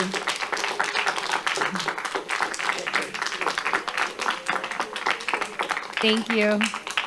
And thank you for hanging in there for a very long presentation. We appreciate you. We can open it up to committee members who wish to make comments or ask questions. We can just do the same thing, starting with Director Vanoy. Sure, thank you. Thank you, Madam Chair. I said it before, and I'll say it again. I think if our buildings are way too big and we can't afford to keep them open, I think it's more important that we find schools to fit our communities and our schools than we close the schools. Get rid of the buildings, not the schools. And I know that comes with a lot of baggage, and I know it comes with legislation we need to change, but I think that's something we need to do. I'm very concerned about what we heard is happening at Hopkins Lloyd with the condition that their building's in, and I'd like to hear what we're doing to fix that for this school year. That was very shocking. And also, I'm hearing, people have said things like one of the concerns people were saying is they didn't want seventh graders in the building with high schoolers, but we have K-12 buildings that are working really well. I think of McDowell, and I think of the amazing things that are happening there. And the small senior class they had wasn't a problem. When I went to their graduation, it was absolutely magnificent. And I think the graduating class was less than, I can't even remember what it was. But it was small. But it worked, and it's a great community, and it's a K-12, and it works beautifully. Audubon, seventh graders in the same building as high school students, works great. They keep them separate, but it works. So I don't think anybody should just, what we do in our schools is very important, and it really matters on the community and the teachers and the staff, and the programming and all of those things. So I don't think we should just blanketly say things aren't going to work because of, it's a K-12 or it's a 7-12 or it's a, based on those things. I think we should remain positive with some of those things. But however, I'm also curious why we're looking at stopping the K-12s at Obama and WCLL if they don't want the programs to stop. Why are we suggesting they stop? Like, what is the rationale or reasoning for that? Because they don't seem to want it to stop. So those are my questions that I have for you. Okay. No, it's all good. I got it. So I think can you comment on the current state of Hopkins Lloyd? And then the second question was around how the decision was made about the K-12s for WCLL and Obama, but maybe not McDowell or other examples. Yeah, Director O'Halloran and Director Vanoy and members. First, I just want to thank the community for coming out tonight and for giving really passionate and useful testimony. There's no good place to start this work. And the way that I wanted to start this work was first presenting what Perkins Eastman had already publicly presented in August and in late fall to the committee so that it could be public and transparent, and then go out to the community. I want to make it very clear that no decisions have been made, and we have enlisted the support of an outside contractor to help us do community engagement in all of these schools. So I just want to make sure that people understand that this is the start of a process of talking that would then align to our FY27 budgeting with the final budget that would be approved in May. However, if we were to do anything for fall, to be fully transparent, we would need approvals probably by the end of January for them to continue to do feasibility. And as for the comments about, the types of changes at a school, we will work with those. These are just really broad ideas to get kind of the facility teams thinking on what are some low-hanging fruit that could be done for improvements at each school. So, if they did library, they wanted in a different place, then we would work with the school on that. So I just want to make sure that's clear. As for Clark and Lloyd, I'll have Mr. Terza speak to that, but we have been extremely transparent that we worked quickly during the summer in all of our schools to make sure that we could encapsulate the dangerous lead first, and that we would then come back and do the rest of the work through the rest of June. That included closing off some areas of schools so that we could prioritize getting other schools. These are underutilized schools, and these spaces I know are extremely valuable to the schools and what they're doing in terms of programming. And we're trying to get out to all of those schools as quickly as we can to do the other work that needs to be done, but they have what they need to run classes and to get classes moving forward. But it's very difficult. So Mr. Terza can speak a little bit about where they're at if you know the specifics of each school and when that work will be completed. Director Haller and members of the board, as the superintendent said that, as we were moving through the lead stabilization process, we had a very, very tight timeline. And so we made some decisions in which there were some schools that were fairly underutilized. We went to the schools and decided with the principal and that they could fit the schools like Bemby and at Hopkins Lloyd in the annex, and that be able to continue to open school in September. We made that decision to do that, and in order to make sure that the school remained safe, we closed those rooms off. We are now in the process of finishing some of the touch-up painting that we're doing, and once that's done, we will look to go back to rooms, that schools, if they want the rooms open, we can open them up for them. But we figured that in our process that we would first do the touch-up painting because, that's what we said we were going to do. I could tell you for Hopkins Lloyd that we are already in communication with the school, and they had asked for one room to be opened, and we're going to be doing that. And our process is that when the school comes to us and says we need this particular room, we do a check to make sure that we go out and take a look at it with them, and then we will, if necessary, begin to open the room. We've done that in a number of places already, but it's kind of a specific request type of thing. But we're not going to do the full opening or whatever until we finish with the touch-up painting, and that's going to be happening over the course of the next couple of weeks and months. And then I want to just finish with the other issue on the WICL decision. Tell me again what you asked specifically on WICL. I think the question was, there are some K-12s where it seems to not be a concern for, this conversation. So you have WCLL and Obama in this conversation, but there are other K-12s that aren't in this conversation. So just kind of that thought process, I think. Yeah, so I know that there was work that was already done with these two communities last year. It was prior to my coming, that there was some conversations. I don't know the depth of those conversations because the work was put on hold. But as we begin to think about the WICL reconfiguration, it's mostly about the high school programming and the underutilization. Those two schools in particular are two schools that we are standing up quite a bit. I mean, the number of staff that we have at the school is quite large, particularly at WICL, where we have a number of staff because of the enrollment issues at the school. And we find that that's just a very challenging situation. It's been a trend for the school, and we want to be able to offer good programming there. Director Benoit, does that answer your question? Happy to continue to have the conversation, though, as I stated in all of these recommendations or thoughts. Okay, Director Asa? I do want to thank you for this presentation that you have provided. But I also want to thank the community for all your comments. They are being heard and addressed. One thing that I do think when one person did state, when it comes to the schools that don't have enough students as it is, there are so many programs that we can establish in those schools. They made so many good examples. And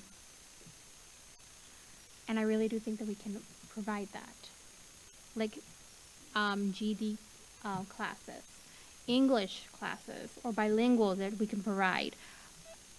Education for adults, I mean, also for our non-documented. I mean, there's so many programs that we can establish and using for those schools. And I know that so many of the community members would sign up for that and take advantage of that if it's offered to them.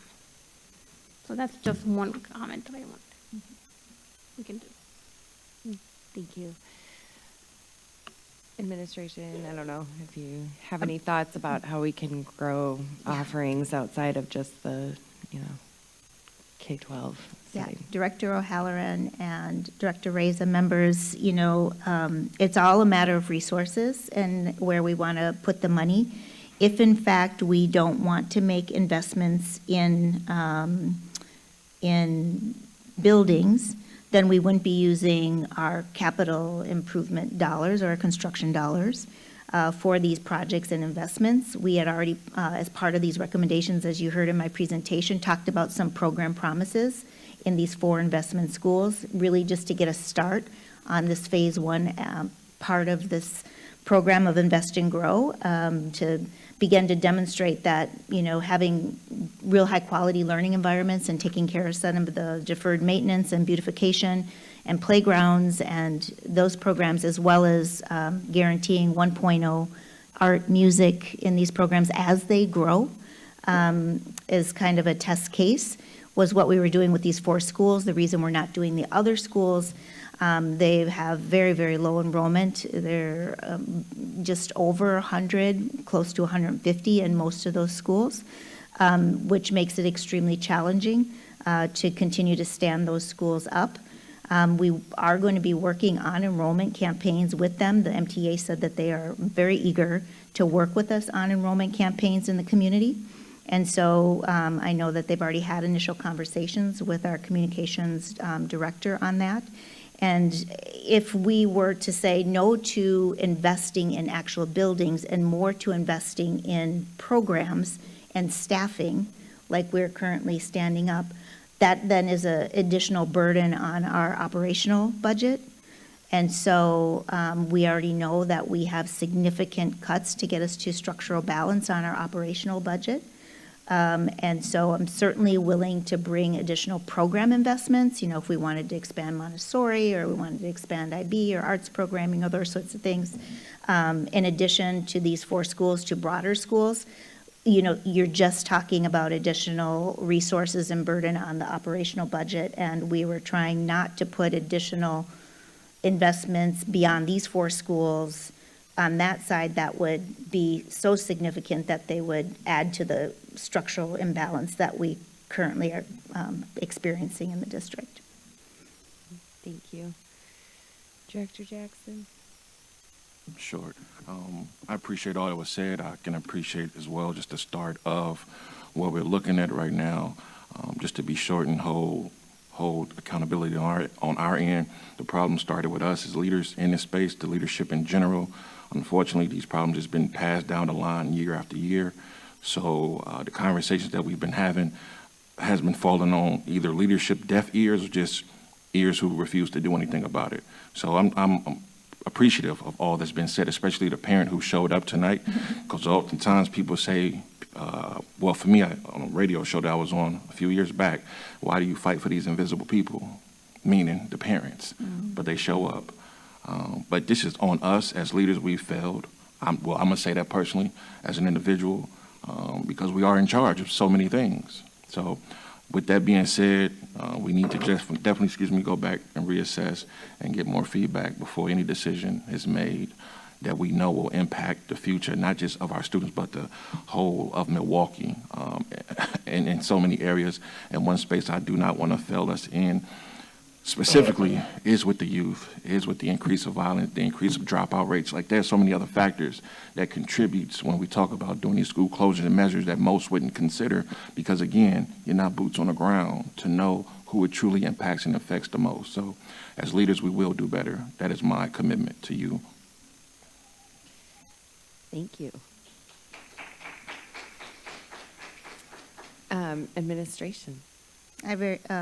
Director O'Halloran, Director Jackson, I appreciate that context. I think, this is the hardest job. No superintendent wants to come in and talk to a community about closing schools at all. And we want to absolutely have the opportunity to invest in them in ways that we can afford, because that's our fiduciary expectation and responsibility. I just want to make it really, really clear that the $22 million that we are saying that we would like to invest in buildings is because we are hoping to use a different fund of money than the operating fund. I don't think that the general public fully understands that restricted dollars, and you can't spend like the library fund or the building fund on teachers or on programs and that sort of thing. So, you can use instructional materials for the library fund, but that's not what we're talking about here. So there are some restricted nature of the different pots of money that we have to work with. And so I just want to make that clear.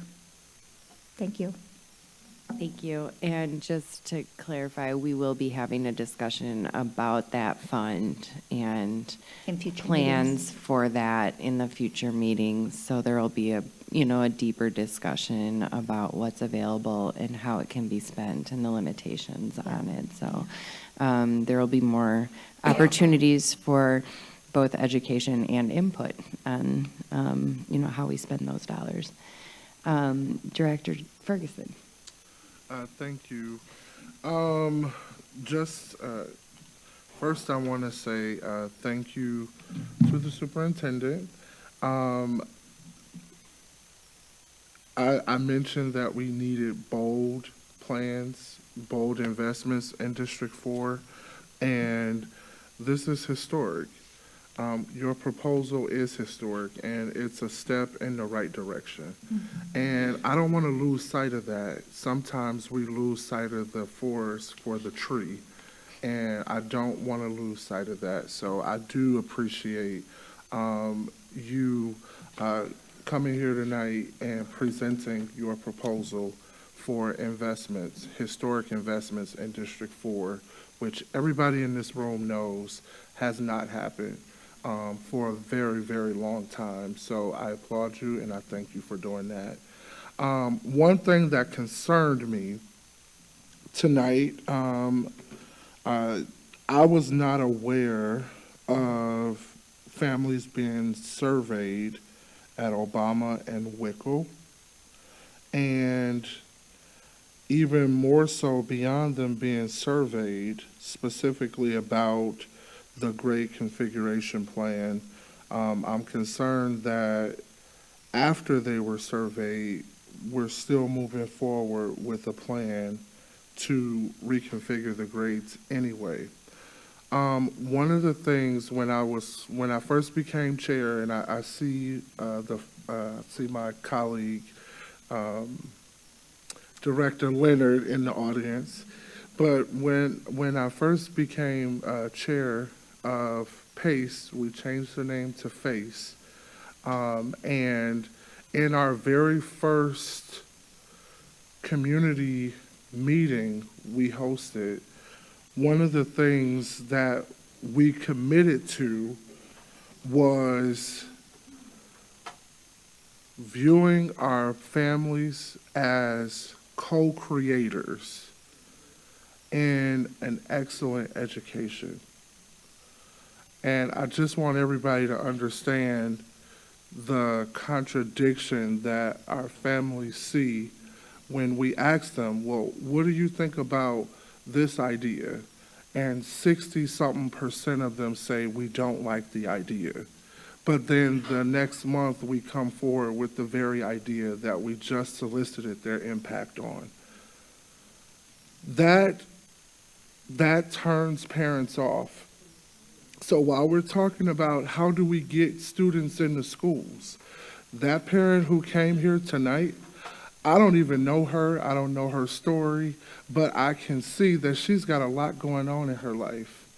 And for her to take time out of her day to come here and speak to us, it's a slap in the face again for her to do that, and then for what she says to us to fall on deaf ears. And that's what happened. It feels like what happened when we went through the trouble of surveying the families in these schools.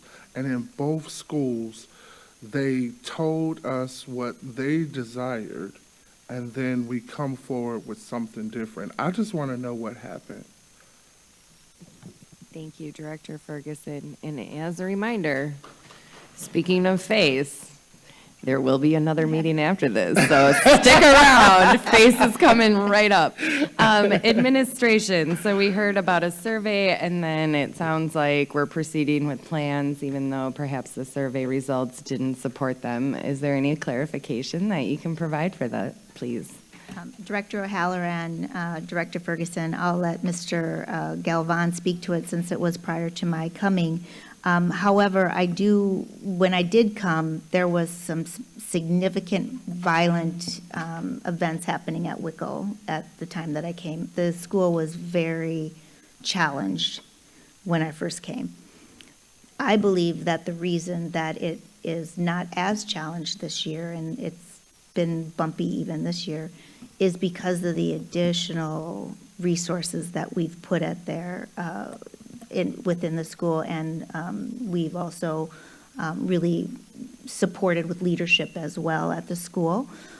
So there was some significant changes put at the school, but we're still, I think, rebuilding. And I think the reason that we're still going forward is we think that outside of those significant investments, we might still see a lot of struggle at the school. As for Obama School, Dr. Galvan Eduardo can talk about it, more about Obama and what happened there. I'm not as familiar with that, but I do know that I've walked that school 3 different times, and it is very much a school that has so much potential, particularly in their high school area, where they are getting a lot of career labs, and I'm thinking that if we were able to fix those labs, we would really be able to drive a lot of enrollment at the school for the high school area, and be very competitive in the northwest area over there. I do want to give Mr. Galvan an opportunity to speak about the history of that, but I think it's also important to note again, we are not recommending closing any schools tonight, and we also are not, just starting this process. I just really have to continue to reiterate that we needed to get the information to the board first, and that's our starting point from what was happening with Perkins Eastman, and this is our best thinking about this funding, and the only reason that we're coming with the funding in the Fund 46 area and the capital improvement with buildings first is because to get any work done by September, we'd be on a very tight timeline, and so we want to get approvals and go out to the schools and talk to those impacted schools so that they can make plans for what is they actually want done at the school that they believe would be important for improving enrollment and also programming and academics, so that then we could give Mr. Terza and his team the opportunity to go out for bid and get the work done during the spring and summer. So I'll turn it over to Mr. Galvan to be able to give further context. Director O'Halloran, members of the committee, Eduardo Galvan. So going back to the reason for this survey, and this was again done last year. So last year, as interim, I had brought to the board a number of different opportunities with other schools and hadn't gone to the community before that, and the board made it very, very, very clear that I should not be doing that. So this was an attempt to get to that community. Obama and Wickle because they were experiencing quite a bit of difficulty. And in addition, historically, enrollment had been low prior to any of these surveys. And to go back even further, there has been discussion in the past prior to my time as interim with some concerns regarding the enrollment.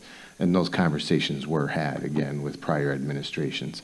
So again, the survey was intended, again, based upon recommendation from the board, to go to those communities before we came to the board with plans about closing or making changes. So that's what it was. It was a data gathering information, and that's where that generated from, and that was last year. That wasn't this year. And as Dr. Cassellius has said, as we struggled with when we fund schools, one of the things that we continue to do, and it was said today on a number of different occasions, is we're standing up schools. So at Obama, for example, Wickle, we have to stand up teachers in those classrooms because otherwise their enrollment doesn't support the system that we have currently to have enough teachers there to make it safe and to have them have programming that makes sense. In terms of the physical nature, if we were to consider this, it makes more sense to have the younger students at Wickle because of the physical makeup of that building. You know, if we talk about Obama, it's built more as a high school. Wickle doesn't have, for example, a track. It doesn't have some of those things that we would consider as a high school requirement. So those were the reasons that we've discussed those changes, right? It's always with the intent of being able to provide adequate services for students, right? That's all that is where would it make more sense if the board were to go with a plan like this? You know, does it make more sense to move the students from Wickles High School into a more traditional high school that has that opportunity? And again, as Dr. Cassellius said, we'd give those students an opportunity. If they didn't want to go to Wickle, we have other wonderful high schools that they could go to. Conversely, if the students that are currently in the K through 5, 6 areas at Obama, if they didn't want to go to Wickle, they'd have those opportunities as well to go somewhere else. But again, it's just trying to make those things that make, you know, more sense. In terms of, there was a question regarding, you know, other K-12 schools that are successful. And again, it's not a matter of we're saying Obama is unsuccessful or Wickle is unsuccessful. It's about, do we have the resources? Do we have the programming that we can fund and support appropriately? So when we talk about a McDowell has a large population, which enables them to have different things available to them.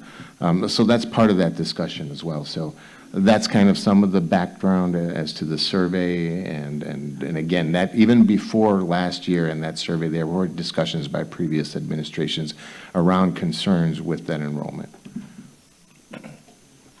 Thank you for that historical context. Director Ferguson, do you have any follow-up? Yes, I think too, so while we're talking about, and we've been talking about enrollment, I think we all want the same thing. I think we got to get out of the habit of deciding for parents and for our families, because when we do that, that disempowers them and it disenfranchises them.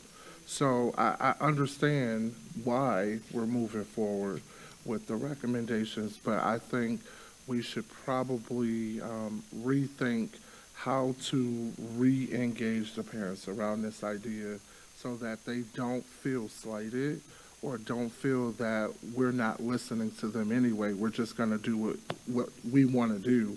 And we've even heard people here tonight talk about the trust. And if we're serious about rebuilding trust with our communities, even when they express to us that they don't want something that we feel that is good, we have to value them as a partner, and we value them by listening to them and winning them instead of just imposing a plan on them. That's all I'm saying. Thank you, Director Ferguson. I will just go over to Director Stevenson. Thank you. Are you doing okay? Do you need someone to cheer for you? It sounds like all of a sudden you're getting sick. The DayQuil is wearing off. Okay. Yeah, it's all good. You wanted to make sure. As you long didn't as need- Director Ferguson is, he's going to Okay, chair the he- next meeting. Okay, So we're awesome, good. Awesome.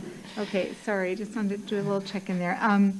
So one of the things I'm struggling with is, like with the investment plan, it's sort of, like I said for the previous agenda item, it's like laying the groundwork to close and merge schools. So we're saying we're not closing and merging schools, but if we're, sorry, I switched screens now, sorry. Okay, so like at Douglas, if we're putting in, a kindergarten room and, you know what I mean? That's sort of on the assumption that we are going to indeed change what that school looks like. So I'm just struggling with that. Like, I love the idea of investment, but I'm struggling with some of this because it's very specific to that bigger conversation about closing and merging schools. And I feel like we haven't done the legwork with the community to make those decisions. I heard a lot about trust. So many people talk about that. And I think that families are busy and our staff is busy. And sometimes people feel really blindsided by things, and that we are taking more time to talk to people about, even if it's not a decision that we're making right now, if it's on the table for the future, that we're taking more time to engage with the staff, engage with those families, because we really do need to respond to what we're being asked by the community to give our schools. And I'm hearing like books and curriculum and after-school programs and, rooms that, we're maybe not using at schools. And, the money that we're putting in this investment program, is it really the money that the community wants spent that specific way? So I did hear you say going to schools to say, what do you want? But, Douglas or, Jackson might have a different, Jackson, but the school. They might have something different than what's here on paper. So, right. So like, I just feel like there's a whole lot of work to be done before really any of this can move forward. And I think that the idea of trust with staff and trust with families is just something huge that we have to, that has to come first, I guess is how I'm thinking. But I'm struggling with making any decisions about investment because it's kind of also making the assumption that what's going to happen is a closure and a merger. So administration, on the slides, you have possible investments, you have, note photos or renderings of potential investments, actual work dependent on approval in school-based discussion. So maybe can you provide kind of the vision for that type of gathering of input to ensure that the investments are in line with what the school community is actually asking for? Thank you, Director O'Halloran and Director Simpson. Again, I'm not asking for a decision. We're not closing schools. We are just getting started. So I think that what we're presenting to you are some renderings and ideas of what schools could do as we begin to start looking at enrollment options and trying to gain enrollment in the areas, and trying to show families that we are trying to invest in the community and rebuild hope and excitement about the different programs and support programs that are there. On the operational side, when we start talking about the FY27 budget, you're going to see additional investments that we would be proposing in these schools to ensure that we have full-time music and art and PE. Currently, we heard one person talking about we have a librarian for 1 day a week. This librarian would be there all day. We would stand these schools up because we would be trying to do, not an experiment, but we'd be trying to show that if we invest in the schools first, I've heard a number of people say you've got to show the folks first. If you invest in the schools, the people will come. And that's what we're trying to show.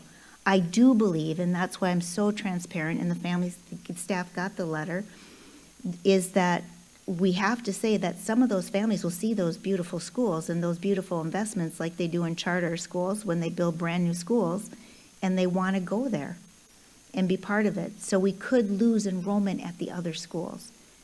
Now, there could be a strategy to do a little investment in each school, but you spread it too thin and we just don't have enough money.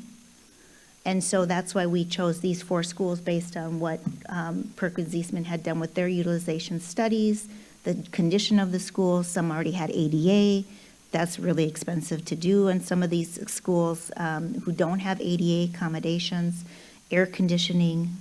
So, if the board was to say they want to take a whole another year for engagement with these communities, I can promise you, even after we do a full year of engagement with the communities, we will be back here with people who are not happy, parents who will feel like they weren't listened to, because we, 1, are constrained by money, 2, we're constrained by the age of the facility or the capacity to get the work done, or they just don't want to lose their school that continues to have declining enrollment below 100, and we can't offer a quality program.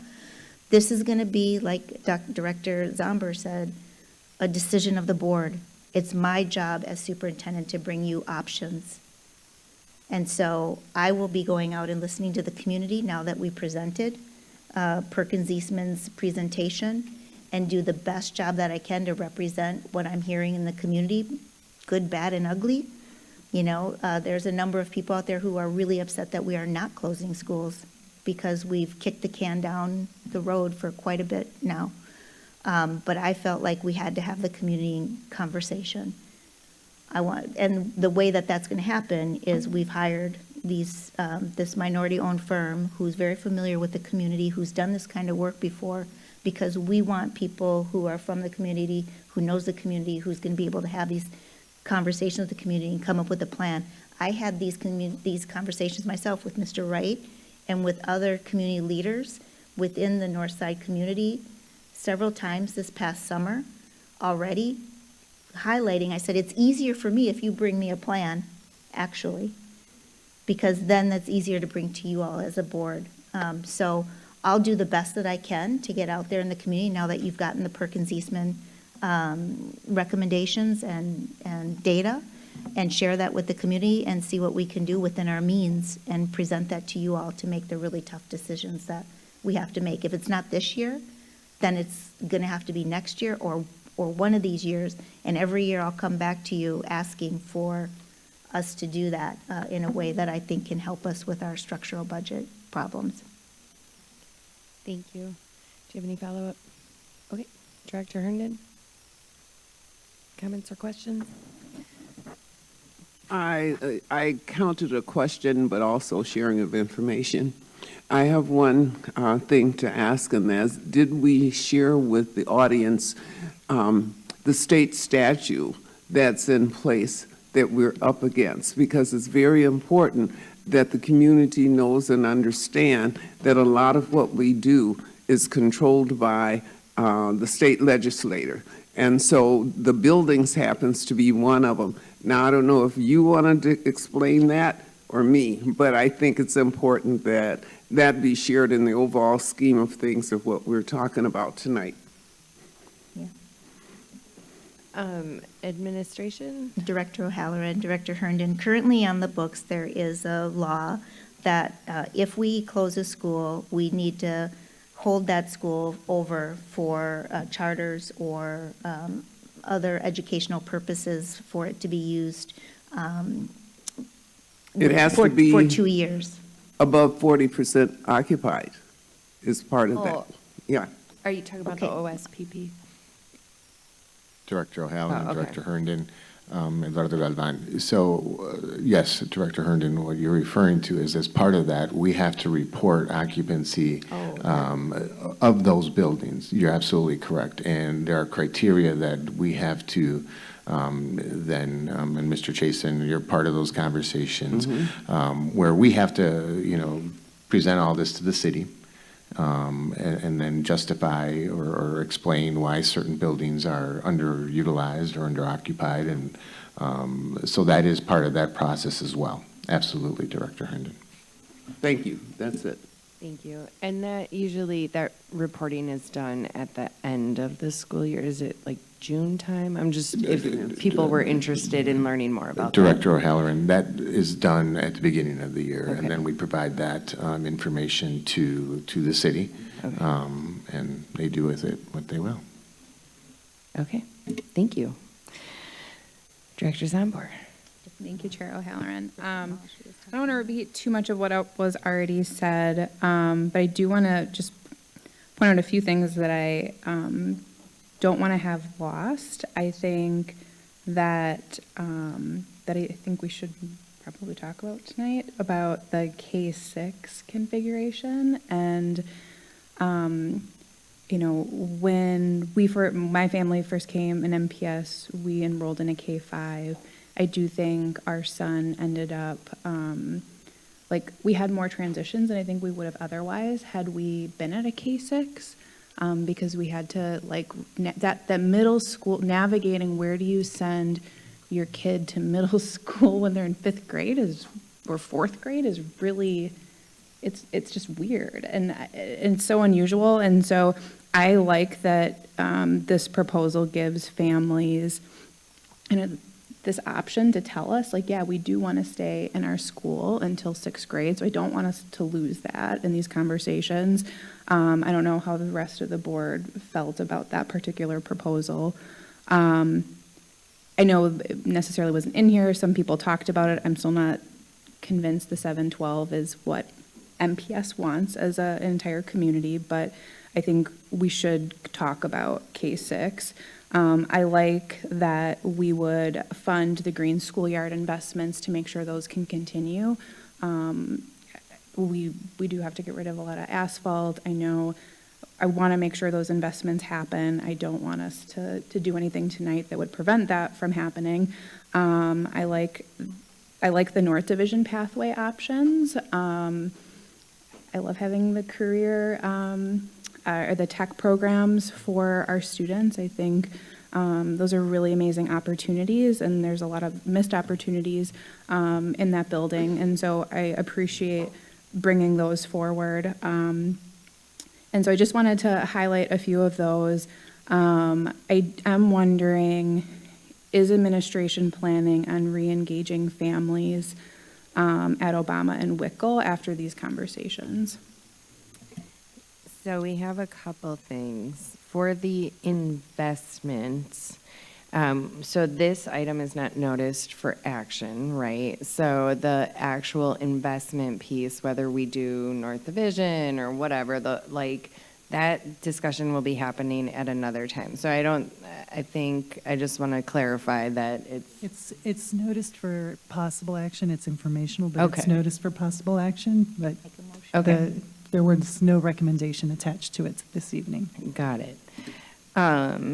Okay, so in order, and I don't know if this goes to administration, if we start with a K-6 configuration, temperature check, or if, I mean, sorry. Director Zambor, Chair yeah. O'Halloran, maybe this is just a question for board members, to be members, honest. Like, does yeah. anyone, do board members feel like this is, Is Dr. anyone Cassellius has opposed to a it? thought. I guess we could start with that. But administration. Director O'Halloran, Director Zambor, I just want to clarify a few things.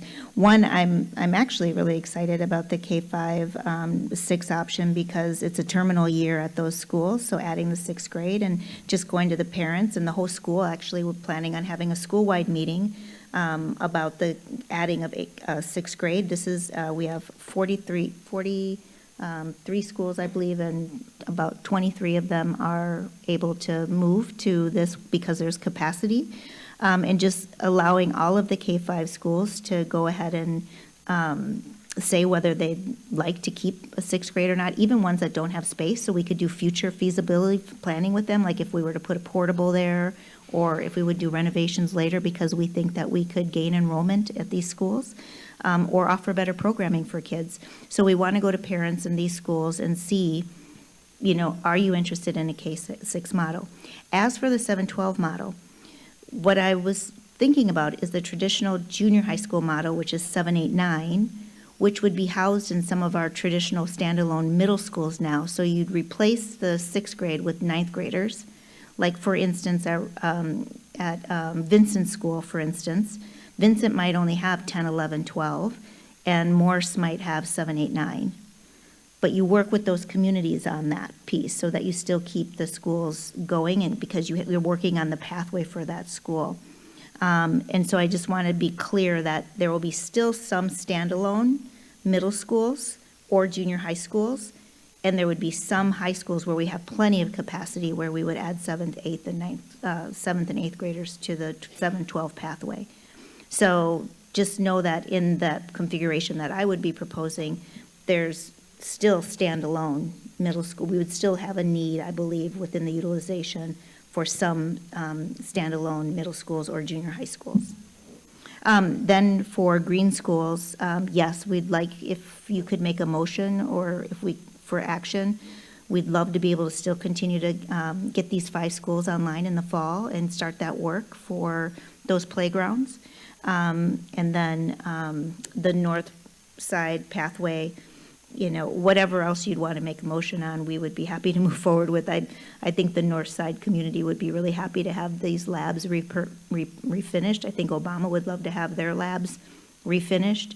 Outside of the other harder reconfiguration decisions that have to be made, there's some decisions that, you know, you could either think about more, we could go back to the community to have those conversations. Thanks.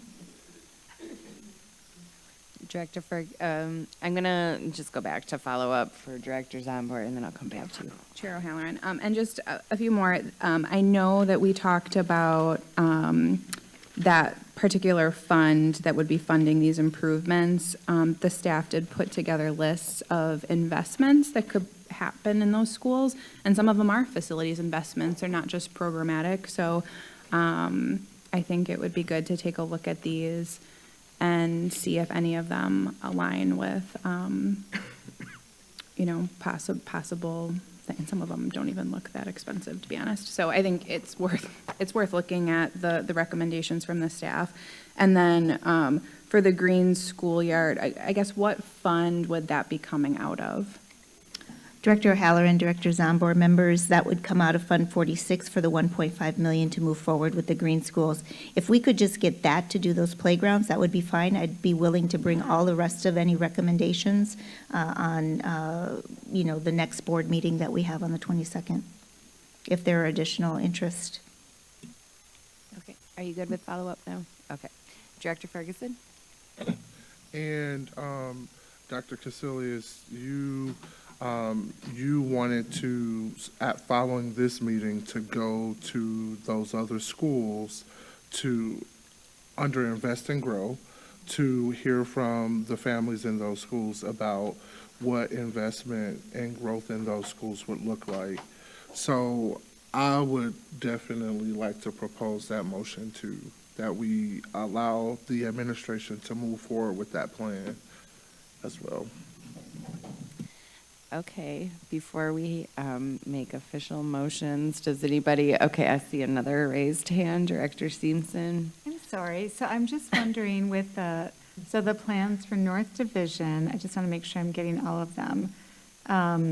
Strengthening River Trail as a Vincent feeder, the green schoolyard developments, and would the lab school at Hartford University, would those be the kind of like the investments that were pretty, you know, non-disruptive, we can all come to agreement on, or does there need to be further discussion about everything except the green schoolyards? Administration. Director O'Halloran, Director Simpson, Mr. Terza can speak to the specific investments and their costs, but I would say that, you know, absolutely we could do playgrounds for 1.5. I think that is that's a absolute thing that we should do and keep those projects going. Mr. Chasen brought forward some concerns on Fund 46 that we want to just double check our numbers, and after the lead work that we did, check all of our encumbrances. I'd feel more comfortable if with all the rest of them, if we just wait a week. I don't think that's going to put Mr. Terza's team off track for if we wanted to do some of those investments. It also gives us a chance to get out to schools next week and really listen to them and get a sense from those schools what they want. I think the most difficult decision here facing the board right now is the Wickel and Obama decision, because that just feels the most consequential for families and what we heard in the community here. And then the other schools would be investments. I also heard from Ms. Walker-Henry, what are we doing with the other schools? That, our school, Keith, all the others, the Hopkins Lloyd School. That's a bigger discussion I think that we have to have, but I'm committed to going out to those schools and talking to those school communities as well next week. We'll work with our academic superintendents to go out just to get some preliminary information and start talking with those families and communities. All right.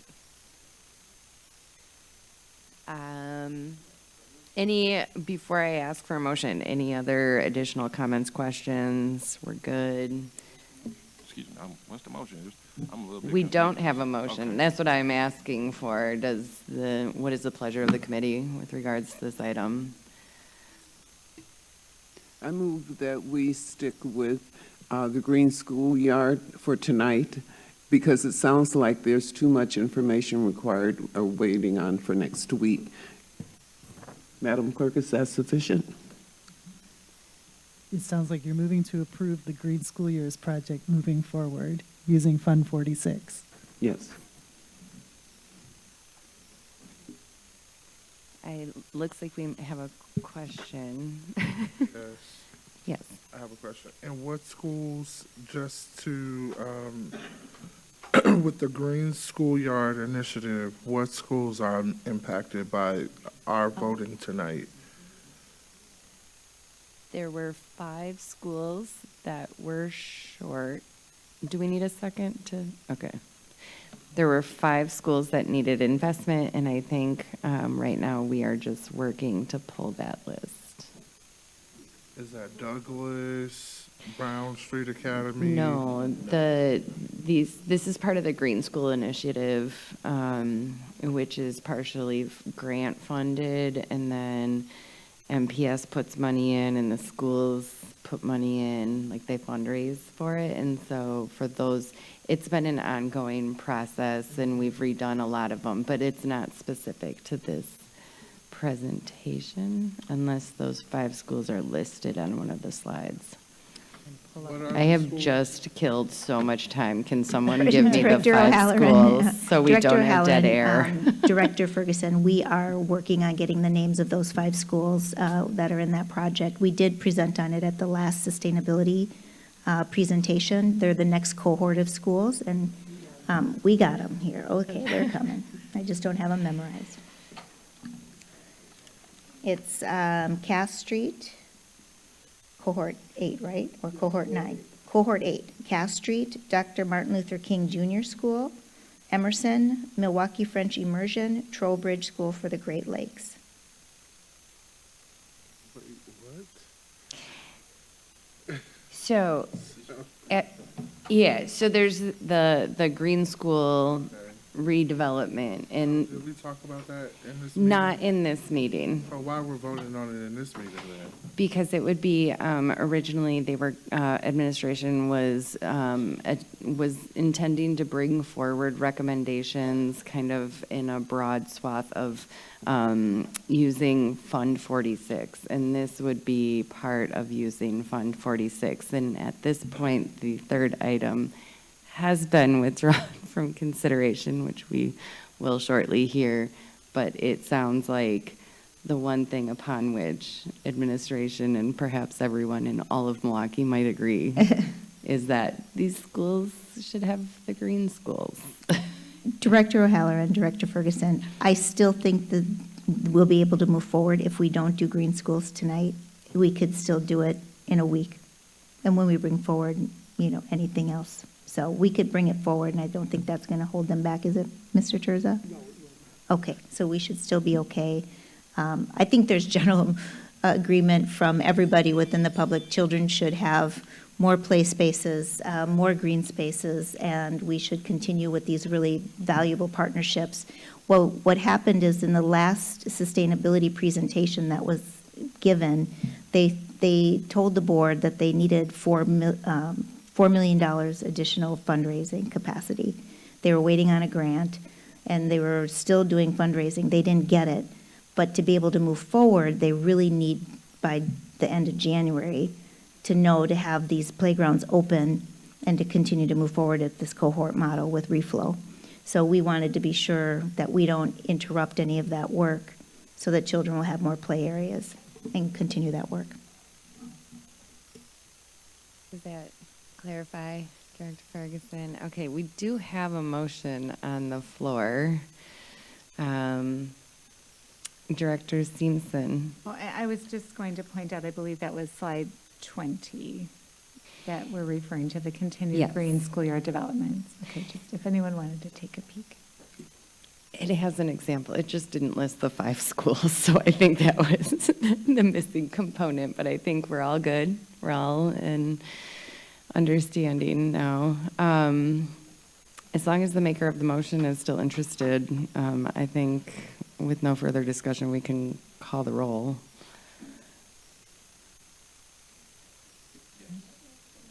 Madam Secretary, please call the roll. On Director Herndon's motion to approve the administration's recommendation to move forward the Cohort 8 Green Schoolyard project at $1.5 million to be taken from the Fund 46. Yep. Director Ferguson. Aye. Director Herndon. Aye. Director Jackson. Aye. Director Reza. Aye. Director Simpson. Aye. Director Vanoy. Aye. Director Zomber. Aye. And Chair O'Halloran. Aye. That's 8 ayes, the motion passes. Thank you. And thank you to everybody who came out to speak tonight. I know this has been a long meeting, and I appreciate everybody spending their evening with us. Madam Secretary, next item, please. The next item 3 is action on a request to amend the long-term capital improvement plan. Madam Chair, at the request of the administration, this item has been withdrawn and will be rescheduled at a later date. Madam Secretary, next item, please. That was the last item on this evening's agenda. Thank you. And as a reminder, a meeting of the Committee on Family and Community Engagement will begin shortly. There being no further business before this committee, we stand adjourned.